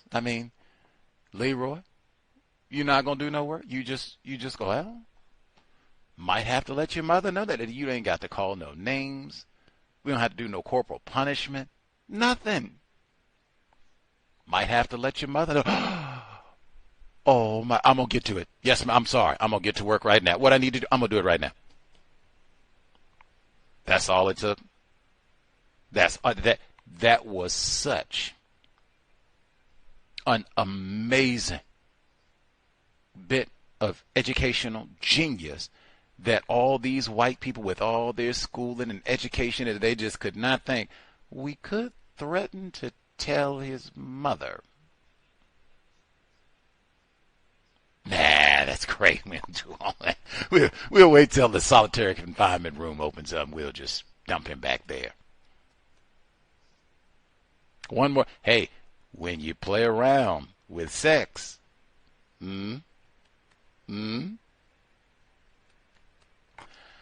let's see. The little fella now, it bothered me. She said they call him Mr. Aggressive.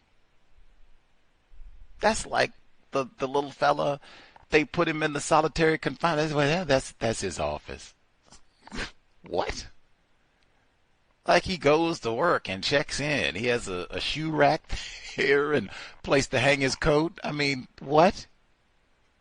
It's not his office. It's solitary confinement. You're preparing him to be a prisoner. Mr. Aggressive? It's not my name. They don't go, Mr. Aggressive? And then, Mr. I'm going to chat with him, Mr. And Mr. Gee whiz. Like, that's going to be my identity now. I'm an angry black. Can't even say I'm an angry black boy. I'm an angry black man. I'm 11. You're an angry black man. Mr. Aggressive. And I say he earned the name because he will get you back. It's 5 hours and I still get to get my lick back on. What in the world? Now, I mean, even that. Now, what has happened to this child at this age where that's what's been in that violence? I got to get you. I got to get you. Like, wow. When you play around with sex, you end up with Mr. Aggressive at 10. P.S. White people have no problem with black males, a.k.a. Mr. Aggressive. That's why they got the solitary confinement. Let's see. She's not quite as appalling as Mr. Aggressive. I mean, Jesus Christ. I want you to think about that. You got a child. That's your child at school. That's your little girl. And well, we got old Miss Aggressive here today. We got old Mr. Aggressive here today. Jesus Christ. Let's see. I bet Colt 45 in Georgia, man, he threatened to shoot up I bet they weren't calling him Mr. Aggressive. Matter of fact, even after he shot up the school and killed 4 people in the paper, they didn't call him Mr. Aggressive. He was so quiet. He just needed help. Maybe Mr. Aggressive just needs some help too. Mr. Aggressive. They got more white people with more degrees and thousands of dollars of money spent, thousands of dollars spent on all their degrees and hours, probably at this point hundreds of hours going to school to get all these degrees. And it's a shoe fly, get on out of here. Yeah, get out of here. Yeah. We got smart white people here. They're going to tell us what to do with Mr. Aggressive. And get on out of here. Yeah, get out of here. What? And she said, hey, I didn't argue. I didn't jump into the, whoa, you don't tell me how you booting it. No problem. I'm working. Let's roll. Boot her out, and then the child is crying and what now? Really? We boot them out for our expert white people, and at the end of the day, the children who need the most help, Mr. Aggressive, is in tears. She said, hey, I wasn't there, but I don't think he was crying because the visiting white people were so amazing and patient that he was heartbroken, crestfallen at the thought of them. I don't think that's what happened. I don't either for some reason, but man, I mean, do they just come around and just tinker? They just come and do experiments. We just come and look at Leroy, a.k.a. Mr. Aggressive. We just come and look. Maybe he'll have an outburst. We'll take notes. See if we can rile him up, maybe have an outburst before we go. When you play around with sex, the joke is on the offspring. Let's see. It seems like they have all kinds of white visitors, like just this total science lab. Like she'll mention they have white people just stopping by and check out and observe. And sometimes even the visitors come by and are appalled. Like, what? Are they calling the child Mr. Aggressive? Really? Write that down. Like, woo, man. When you play around with sex, hey, you send your child off to the experimental lab. Who knows what happens? Let's see. And then, hey, so you send them off to the experimental lab, and what they say, you got to be quiet from 8:15 in the morning until 5 p.m. I had to write that down. I was like, man, is she talking crazy?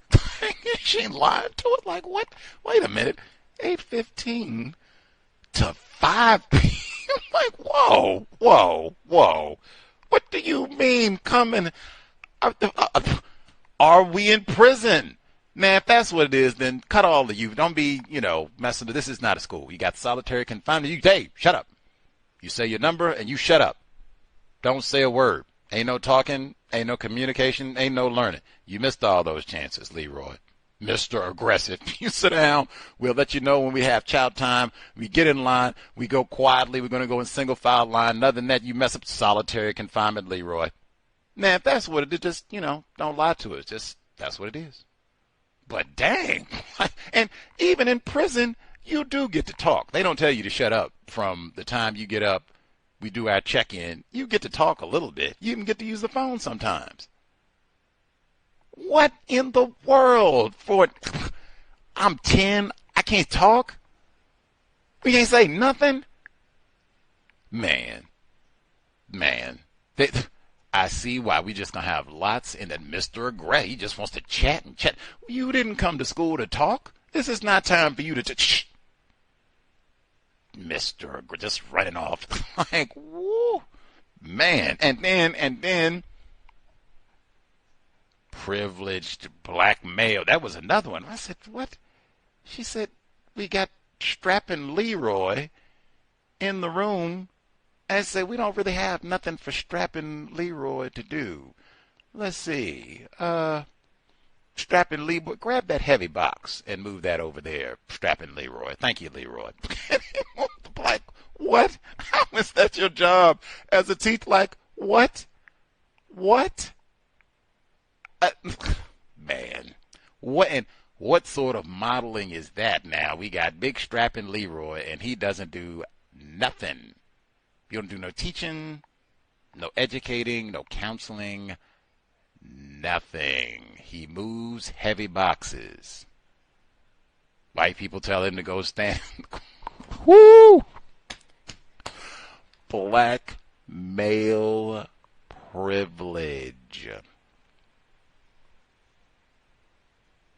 I don't even know what to say. Like, at least, hey, can't accuse me of being aggressive because I don't do nothing. I just move. They tell me to move the boxes, I move the boxes.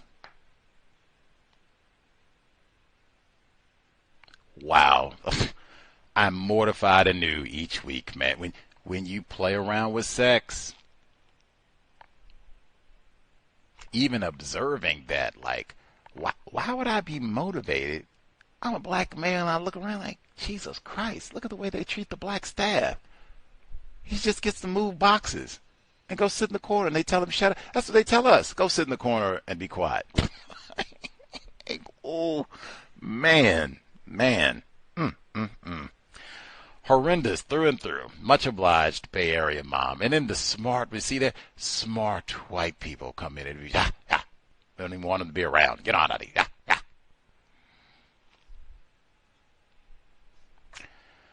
System of white supremacy racism, thorough, and we talked about that all day. Our white guest this morning was talking about that too. Like, by design, it's not ignorance, it's not happenstance, it is by design. Much obliged, Bay Area mom. Wow, Mr. Aggressive. Let's see. Number is 605-313-5164. The code 564943 pound. Press star 61 if you would like to participate.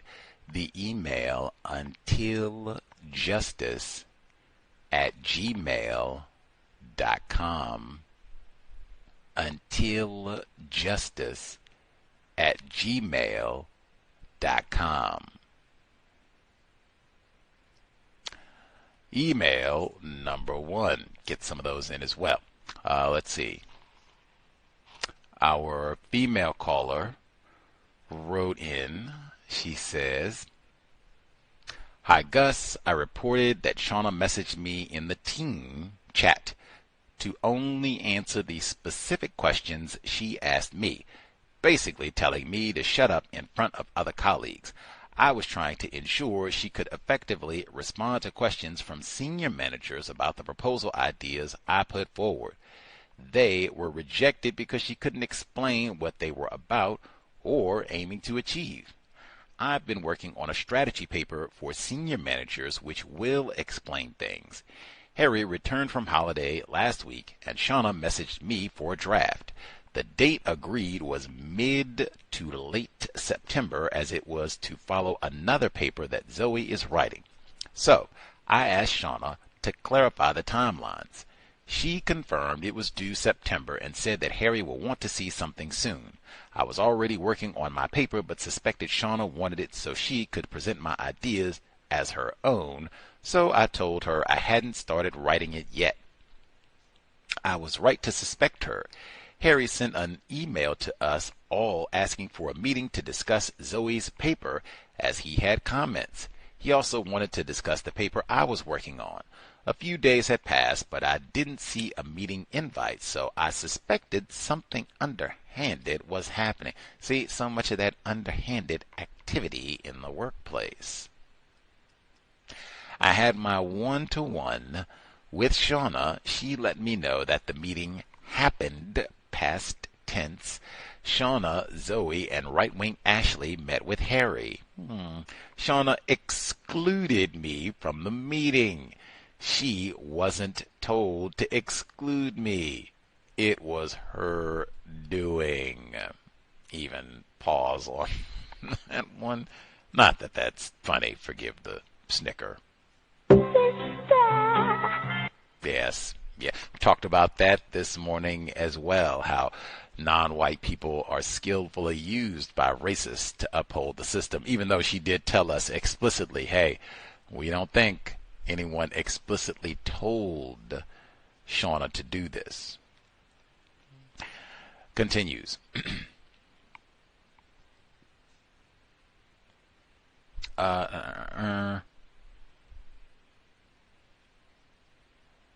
Shauna told me she had explained my ideas to Harry, which he was excited about. Only she presented the ideas as hers. She then told me she would be drafting the strategy paper as he wanted something by the end of the week, today, and that she didn't think it was fair on me. She then told me that the ideas I had put forward were the ideas she had, basically telling me to my face that she was taking credit for my work. After picking my brain about my ideas, I didn't tell her much. She then had the cheek to tell me that she would put a meeting in our calendars for me to feed into the paper. In other words, tell her what to write. I maintained composure. Beautiful. But even though I had suspected she was planning to take credit for my work, it felt as though someone had kicked me in the stomach. This is so common, so painfully common for black people, in particular, non-white people around the world. Before Shauna dropped this bomb, she asked me if I'd seen an article on the internet about a leadership course that is open for applications. I mentioned that I was interested last year, and that time she pretended she didn't know about it, forgetting that she had mentioned it in a team meeting. She said she was fine with me applying. I didn't, as I had had enough of her mistreatment and was planning to leave.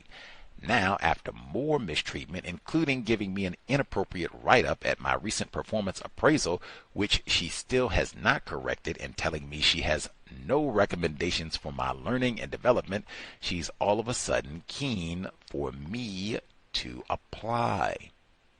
I think this is her idea of a quid pro quo, a course which is open to everyone, that she should be encouraging me to do anyway, that I have to apply for, that I'm unlikely to be selected for, as the white people in charge know who they want to give places to. The deadline is in 2 weeks, so no reason for the urgency. Yet, she messaged me the following afternoon to find out if I decided to apply. That message was swiftly followed by the meeting invite for me to explain my ideas so that she can submit the paper and take all the credit. I've been on sick leave for the past 2 days. I'm also working on my job applications. Love the working on new plantation, like no reason to have to endure a lot of unnecessary terrorism and abuse, especially from other victims of racism. Like, man.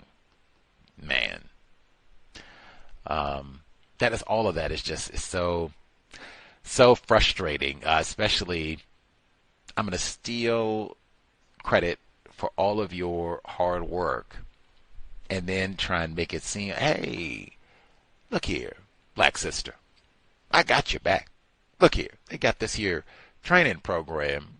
Why don't you go ahead? See there, I'm looking, I see you scratch my back, I'll scratch your back. See, looking out, I got the I'm even send you some reminders in advance. See? Do you mean the training that I asked you about last year? Yes, it does. Doesn't get any better than tacky. Can't say enough composure with all this, because this would have been another one. It'd have been so easy to all the rest of them start cursing, but that generally does not help the situation at all. And this is to be expected. We don't go on jobs expecting non-white people, even if they're classified as black, to be our homies or friends. Do not expect correct treatment. You just go in expecting the next round of curt, unprofessional behavior. Document. Take a few breaths if I need to when they come to let me know they stolen another idea of mine. Keep my composure. Keep working on my job applications as well. Hopefully I'll get my chair before I leave. And be thinking of my next questions. And even I appreciate the defense strategies where I'm not going to maximize my sharing and helping you to steal my intellectual property. I was kind of expecting this to begin with, so I'm not as open and free with information, all of which is counter. I mean, if we're supposed to be a team and we're all working together, it would just be share, and, we're all helping everyone accomplish the same goal, but that's not what we have the way that racists have set up the plantation. Very selfish, and I'm just trying to get a few bits of extra cornbread, and if I have to steal from these other folks, steal their cornbread, hey, fine, that's what it is about. Again, you see even people classified as white behave in this manner, so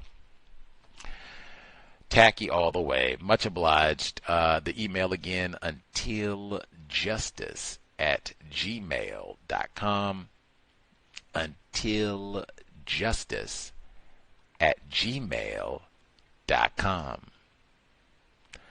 Neutralizing workplace racism. The number 605-313-5164. The code 564943 pound. Press star 61 if you would like to participate, especially if you have any folks who, the vacation, do you work at one of those jobs where they have the infinite vacation leave? Do we have any of the folks where they pressure you? Maybe you have it, but you're not allowed to take any vacation time off. They tell you just get everything done on your lunch break, or maybe leave 10 minutes early, see what you can get done in that extra time. But let us know. We have folks with that. We'll give folks, see if they need another 5 minutes, get their commentary. Again, program number 2 of the day, hard working through and through. We even included workplace racism in the segment today with David Gilborn talking about his book, White Lies, and how in the school and elsewhere, push back against so-called diversity training and complaining about hiring non-white people and lying and saying that white people are somehow victims if they don't get a certain job or whatever it is. Any hoodles, we'll be here tomorrow. Counter-racist grind continues.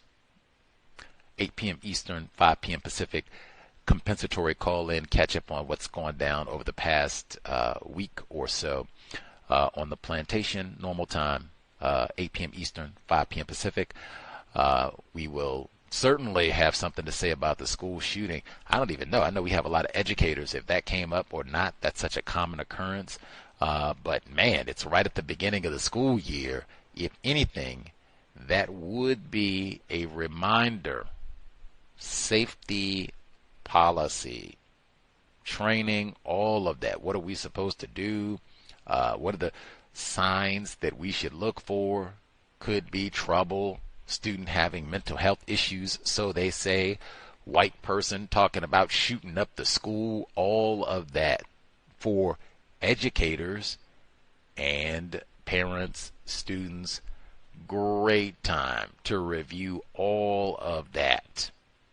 Drill. Well, really, this happened so quick they might not have had time to do, the lockdown drills. This is what you do, and these are the numbers to call, and blah blah blah, and all that, because it happened so quick. But in terms of the beginning of the school year, but great time to address all of that, K through grad school, and reminder. Oh yes, take that really, really seriously. Even people that are in work environments that are not schools per se.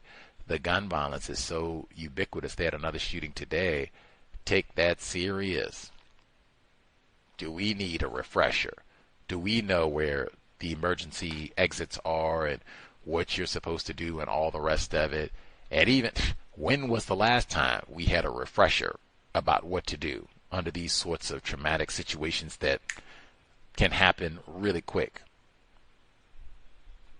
Great time. Go and talk to HR, school, wherever your workplace, and workplace violence, prevention, strategies, what to do, make sure everybody's informed. Safety in the workplace, always something to be proactive about, again, because the system of white supremacy racism is so unsafe, and inherently so, much less, 100-degree heat with no AC and all the rest of it.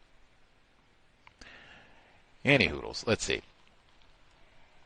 See if other folks have commentary to share, and or if they're spectating and such. Hopefully, as I said, everyone got through the Labor Day so-called holiday safely and without any requirements, having to be on the job, engaged in goofy behavior, able to replenish, get back safely to your work environment. And really, if anything, it just means loading up and getting ready for the real holiday season, as the end of the year is nigh for the onslaught, Thanksgiving and Halloween and all the rest of it. If anything, you can start practicing that code right now. Not eating anything in the workplace. No, I don't want no chocolate. No, I don't want no Snickers. No, I'm good. No. That way, you'll be prepped by the time we get to Thanksgiving and they start bringing pumpkin pie and all that. Nope, I'm good. Nope, I'm good. Thank you. I'm good. No, thank you. I'm good. Thank you. No eating in the workplace. Go ahead and get that prep now. So by the time October rolls around, you don't have no candy for Halloween either. See? No eating in the workplace. Don't even want to be in that frame of mind. Always going back to the energy that we send while we are at work. Serious, not about gossip and jokes and talking about clothing and complimenting what people wear and all that old nonsense, nor are we about eating. See, not about we're going out to eat. What are we going to eat together when we get after work? Are we going to eat when we go to happy hour and all that? Nor is it potluck time and we got to bring in cupcakes and bagels and all the rest of it. Like, come on. Like, forget COVID, man. I totally forgot. I should have asked about that, because they have been having a lot of reports that COVID is having a resurgence in a number of areas. Depends on where you are. I think California is one state, some of the others. So who knows, how that might impact things as we move out of the summer months and into colder, people being inside, that means, are they going to do the masks again? Are they talking about vaccines and all of that? School policies? Something to be mindful of as we move towards 2025. Let's see. Our caller at the courthouse down in Florida. You have commentary to share, sir. Proceed. Yes, sir. May I be heard? Yes, sir. Yes, sir. Thank you very much, sir. Greetings to Gus, the host, the listeners, and callers. I'm not familiar with the vacation nagging. People try to text or try to call my phone or anything like that. I haven't experienced that. But I can, for some reason, I can see some of the people trying to do that on the job where I work at. So it'll be something I'll try to be mindful of. I have some reports I'd like to share from the workplace. The first two is involving the black male that is on the other side where the white employees are. The first one was the white woman who has the offspring from a black male. She made a comment about this guy's tattoos, right? Talking about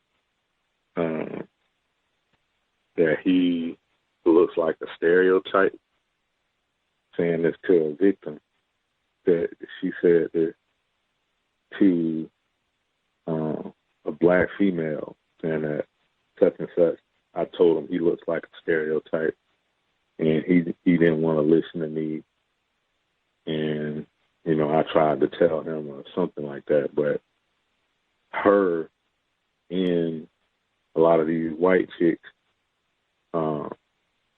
have a tattoo, and another clique member, white woman,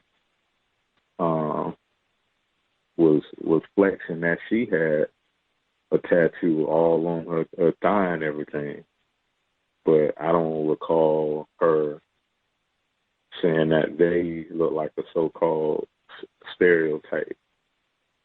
Okay.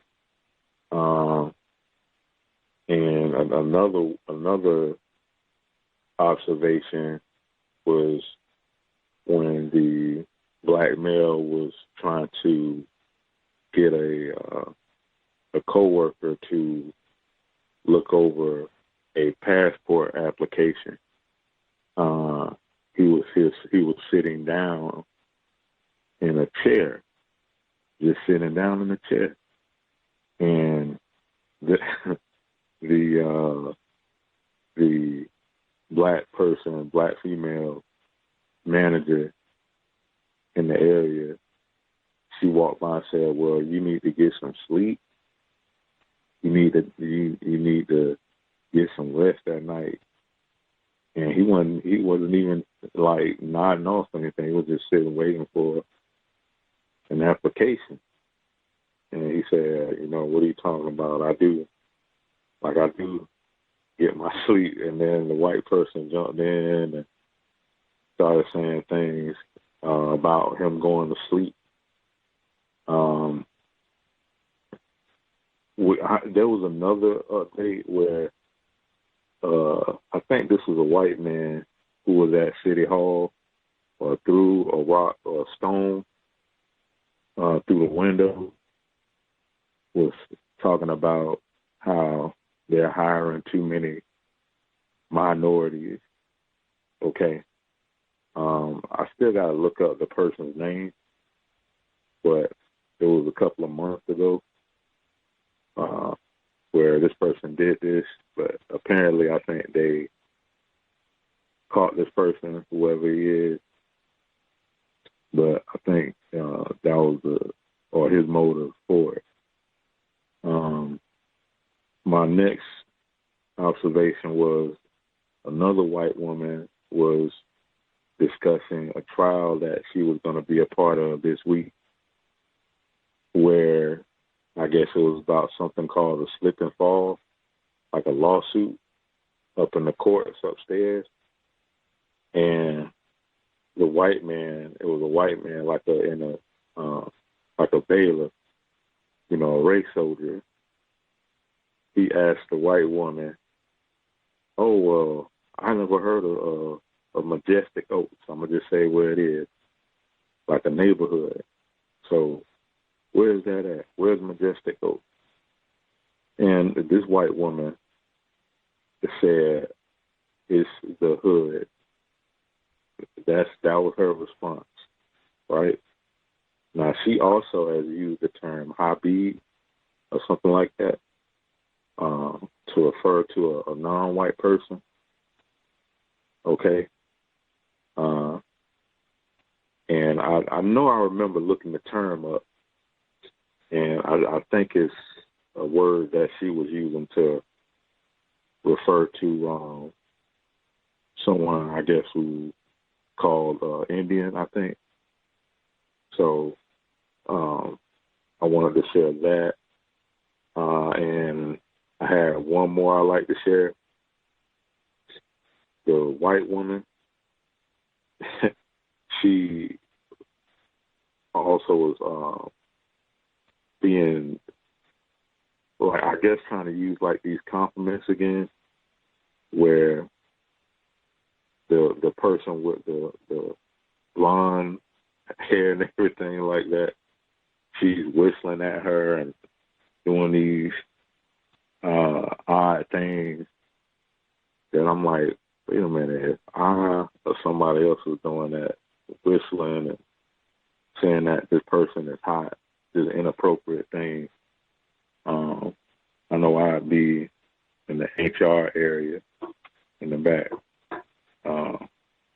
And one last thing, the white women over and across the hallway, where another victim shared with me that she saw a bunch of white people coming out of the bathroom, like they were doing some unjust networking or, you know, talking a bunch of white code.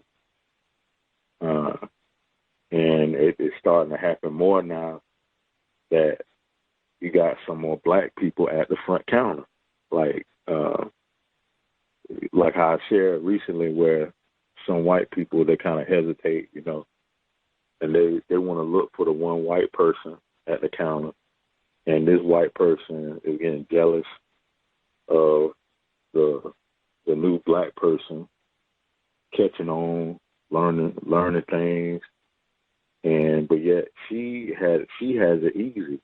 She was allowed to. Now, remember when I mentioned that someone would require hand-holding? This white woman said that to me. This is the same person that was hired, got 3 interviews, and got hired under her white friend, literal white friend, and she was transferred to the front counter. Her clique friend and another clique friend went to another county, but she's showing this. I'll call her aggressive, white person. So, you know, so she's showing these kind of behaviors, and from what a victim shared with me, getting up, running to try to avoid helping customers, and going to go talk to the older white people, okay, the other white people, and it was described to me like she's trying to get that white clique membership back, but I think she still already is in the racist white clique. So those are some of the things that are going on right now, and that's all I have to share. Thanks for allowing me to speak.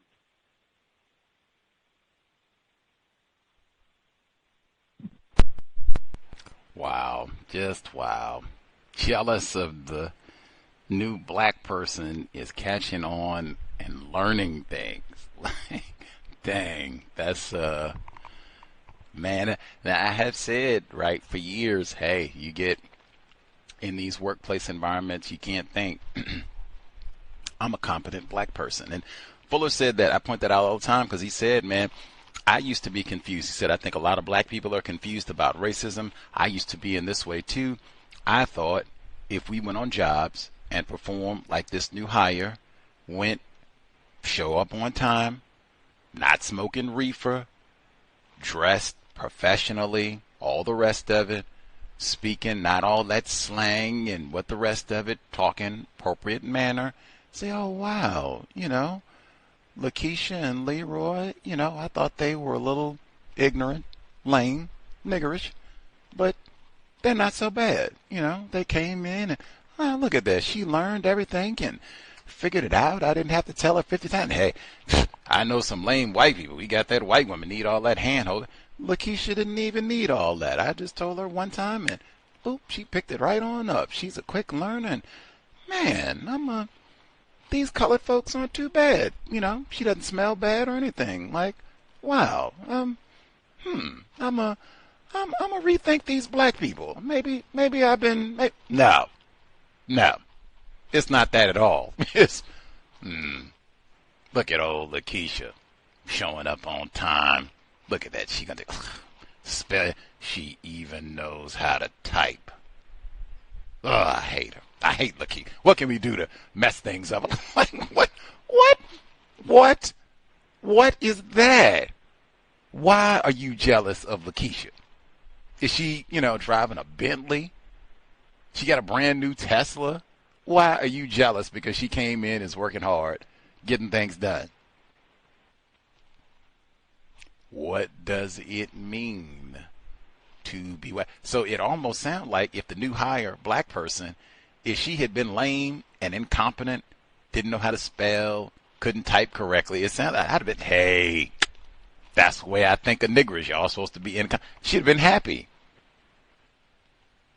That's embarrassing. And again, what does it mean to be white?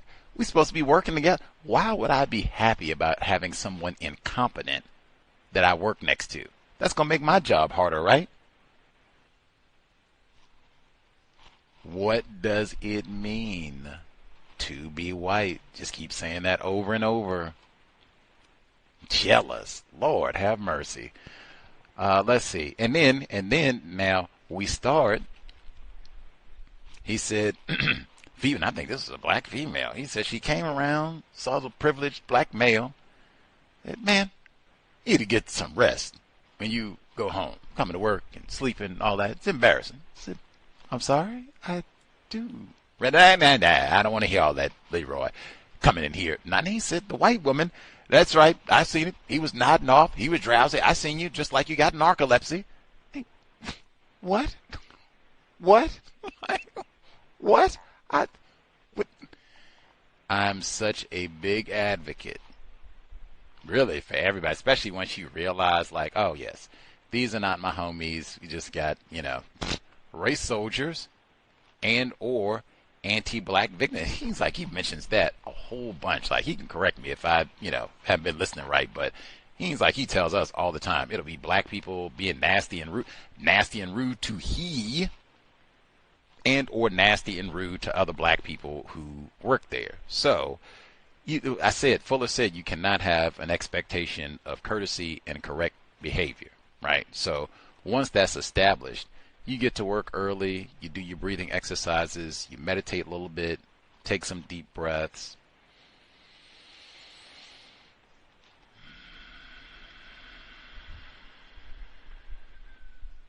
Take many, in fact, just calm things, get life together. But I expect they're going to come by and say something. It seems like it's a lot of that too. Like just totally, the young people, I think they call it just totally unprovoked sniping. Shots fired. Nobody said anything. Nobody's even talking to you. Sound like you might have just been there working. Look, old shiftless Leroy. What? Like what? For the workplace, sometimes it's best Nothing need be said. Now, I know that's really is counterintuitive, like people are talking to you or talking at you, to not respond. But that's just a part of the counter-racist training too, and especially in the workplace, so many times, nothing need be said. This is one. I think nothing need be said. Once they come, old shiftless Gus in here. Why don't you go to bed at night? Get you some rest. You don't come in here sleeping on the job. And just get on back to work. Like, nothing need be said. Because they really didn't ask a question. All of that is just, discourtesy, anti-blackness, all the rest of it. I wouldn't say anything. Now, I mean, I'm sure it's other, different ways that you, but now you heard me. Oh, I do sleep. That's why I say nothing need be said. Like, they're not looking for exchange. I didn't think we were having a dialogue about, sleep patterns. Anybody, do they need help? Do you have a medical condition? Do you have narcolepsy? We're joking around because, that is serious. Some people do have that. That's not what this is, though. They just came to be insulting. Nothing need be said. They'll get in there, jab. See, he probably sleep now. That's why he's not even talking. That's right. That's what I share about old shiftless Leroy. Write that down. Shiftless Leroy. 2/13, Friday, September 6th. And we just keep moving with the day. Black male privilege. Let's see. The throwing the rock through the window because they've hired too many non-white people. That almost sounds like they were jealous too, right? I wasn't there, that's just my Negro interpretation, but they weren't happy, so we at least move them a little bit closer. But I mean, dang, now they got hiring problems, I've been told. That's a big issue in many, many parts of the world. So would it be better to have places, because some businesses, that is a reason that some businesses have closed. They haven't been able to adequately staff, so they went out of business. Would it be better to have the business closed or to have non-white people work there? Come on now. Now that's another one. Hey, what does it mean to be white? Only way I'm going to get my chicken nuggets, have Leroy work in the fryer. Well, I don't want no more chicken nuggets. Number of white people, that is exactly how they have thought, acted, and behaved for eons. I got to go throw a boulder through the window because you all hired it in. I don't even know what capacity they hired a Negro as, like a janitor, custodial worker, chicken nugget cook. Like what? And what, are they the CEO? Like, are they in human resources? Like, where did they hire the Negro? Anywho, he said the white woman saw this white person at the courthouse. And they had a tattoo. He said, "Oh, you look like a stereotype." Stereotype of what? They have lots of stereotypes, Black person is a rapist. That's a stereotype, The black person on welfare. That's a stereotype. So what type of stereotype exactly?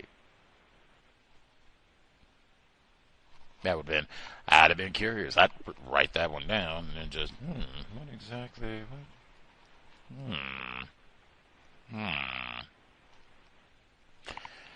Then I know sometimes they'll say like the skinhead, you have all the tattoos on your skull and that sort of thing. But even that, like, that's kind of vague, because she could have said you look like a stereotype of a racist or a stereotype of a Klan member. She didn't say that. See, and then see, he said you got other white people, they got tattoos and such too. I've seen that too because that's so prominent. They've had to change rules in a lot of workplaces.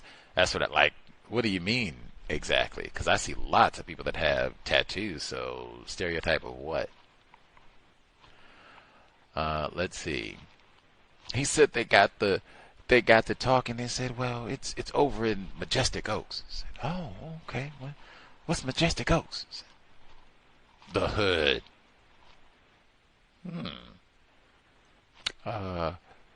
Can't be ignorant about white supremacy, racism, and then you know the exact locations and titles for the ghetto. And it seems this is another one. Lest my memory is bad, you can set me straight. Other white people, they've been in the workplace talking about, oh man, I don't go to the gas station down on the corner of Philmont and Roosevelt. Ooh wee, the niggers come out down there and they got the music and all that blaring and twerking, and but like they know the exact GPS coordinates of Negreville, boop, right there. We ain't even got to get to the ancient records where they also exact GPS coordinates of, oh yeah, didn't allow the niggers there. That's what I mean. Like, what do you mean you're ignorant about racism? You wouldn't even know anything about Majestic. You would be sounding just like the other. Majestic Oaks. What is? They come nag you all. They come over. Hey, do you know anything about Majestic? Because I'd never even heard of that place before. Do you know what's over in Majestic Oaks? You live near Majestic Oaks? Can you show us some pictures? You got the pictures in your phone, maybe? That's not what they are. I'm very familiar with the niggers of Majestic Oaks. White people are not. Said that today, man. That's 2 times. White people are not ignorant about racism. I didn't see if I was feeling frisky. I might have said, hey, Julie, how do you know about Majestic Oaks? Justice might not.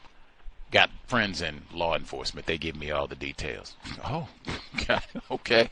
Got it. Let's see. And then he said they got the new black people, and they do the same behavior that we heard before, where they try to avoid the entrance area going around where the black people are. He said before that they, in fact, will come and just wait. Say, I'm gonna wait. They got so dark. I'm gonna wait till Julie. That's the one white person. I'm gonna wait till Julie's line open up. See if Julie. That sort of. Which again, they wasting time. Almost sounding like, hey. I'd rather they go out of business. If you all got to hire all these black people, like, man, what's the point of even having a courthouse? You got to have all these niggers working here. Like, really?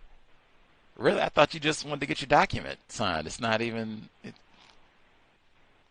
system of white. See, they're accustomed to coming to the courthouse, and it's supposed to be the warden at the front desk doing all the paperwork and everything, because that's what they've seen. You keep saying these people are retiring. They've been there for 35 years or whatever. So it's like literally, it is a brand new day at the courthouse. They're like, where's the warden?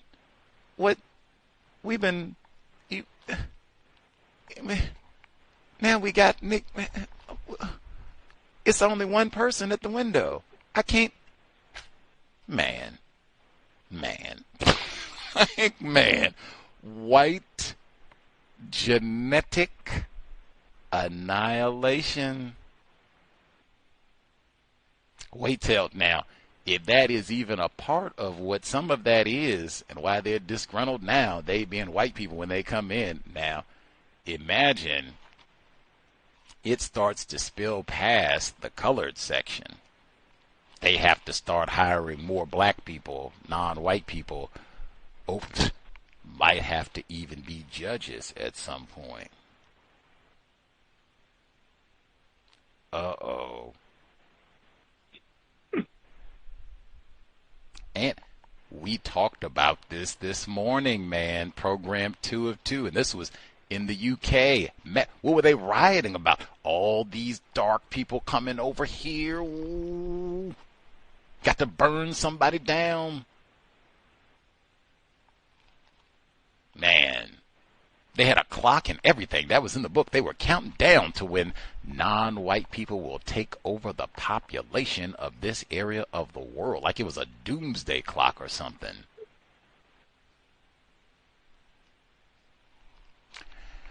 None of that says into white supremacy racism, but it does say, oh man, might be more flagrant in terms of now, what does it mean to be classified as white?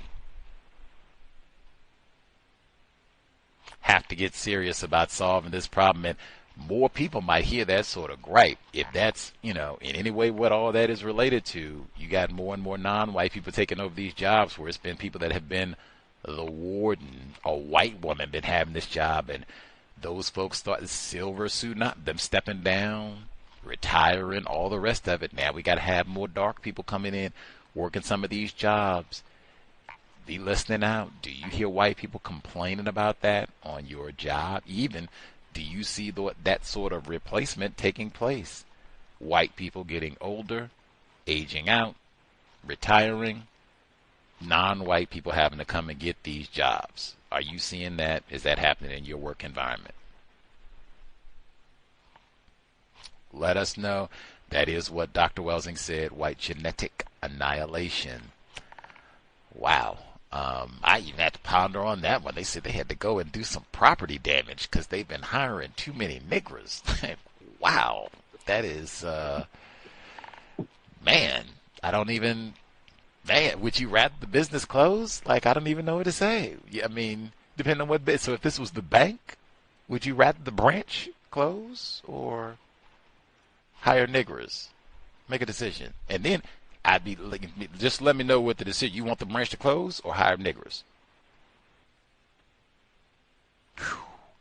You're going to have a lot of white people say, let the branch close. I'm going to come get my money. Okay.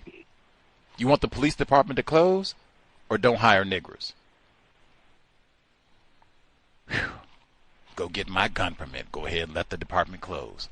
Wow. I think that's the answer you're going to get from a lot of people classified as white. That's the only way. Why would they be jealous about a high-performing new hire? Matter of fact, it would be the other way. I call at the courthouse. I've heard him when he's called in to complain. They got these old white cronies. They get hired. They didn't even do an interview process. And then look here, Gus, they can't even type. I've heard him. That's nothing to celebrate, be happy about. Like, that's when you're supposed to be upset. They got some no-count, incompetent person that's going to make more work for you, not, got this old competent person knows what they're doing, working. Why is that something to be upset? What does it mean to be classified as white? That's why I said you can't think I'm great, I'm smart, I'm on time, I'm punctual, I'm serious about my work like white people will take me. Nah, man, they're probably going to hate your guts even more. Obama's, Michelle, Barack, take your pick. Man, much obliged, caller at the courthouse. That's not inspiring, but need the truth. Man, they get upset because you're competent at work. Woof. I told you, I've read like a number of different reports and things of that nature where it can really deflate like your motivation to work hard and strive to do your best and all that. Like, dang, that doesn't even solve the, Go drink Colt 45, man. Any hoodles. Make sure we didn't miss anyone. *61 if you have a final thought, observation, problem you need to share. If we have any more vacation details, I guess we can all be mindful about that. The nagging on vacation and or reneging if you get time off if you're a non-white person. Anywho, we'll be here Saturday, 8 p.m. Eastern, 5 p.m. Pacific.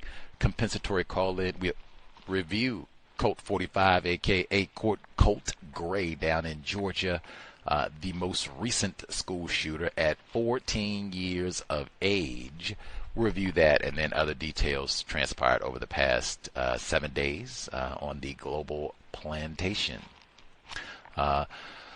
Much obliged for folks tuning in, hopefully worthy of your time and energy. Share the broadcast with other non-white people, victims of racism, if you think they would benefit, get a better understanding of what's happening to them in the workplace, and maybe even some strategies to try to navigate and neutralize the many, many ways that racism is practiced against non-white people in the workplace, and even neutralize some of the problems that we often have with other non-white people on the job. Like you just heard non-white people, and then, oh, no count black person up here nodding off, sleeping on the job.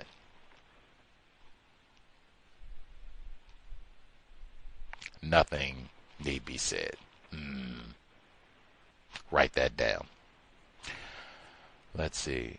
Didn't miss anyone. Everybody got their commentary in.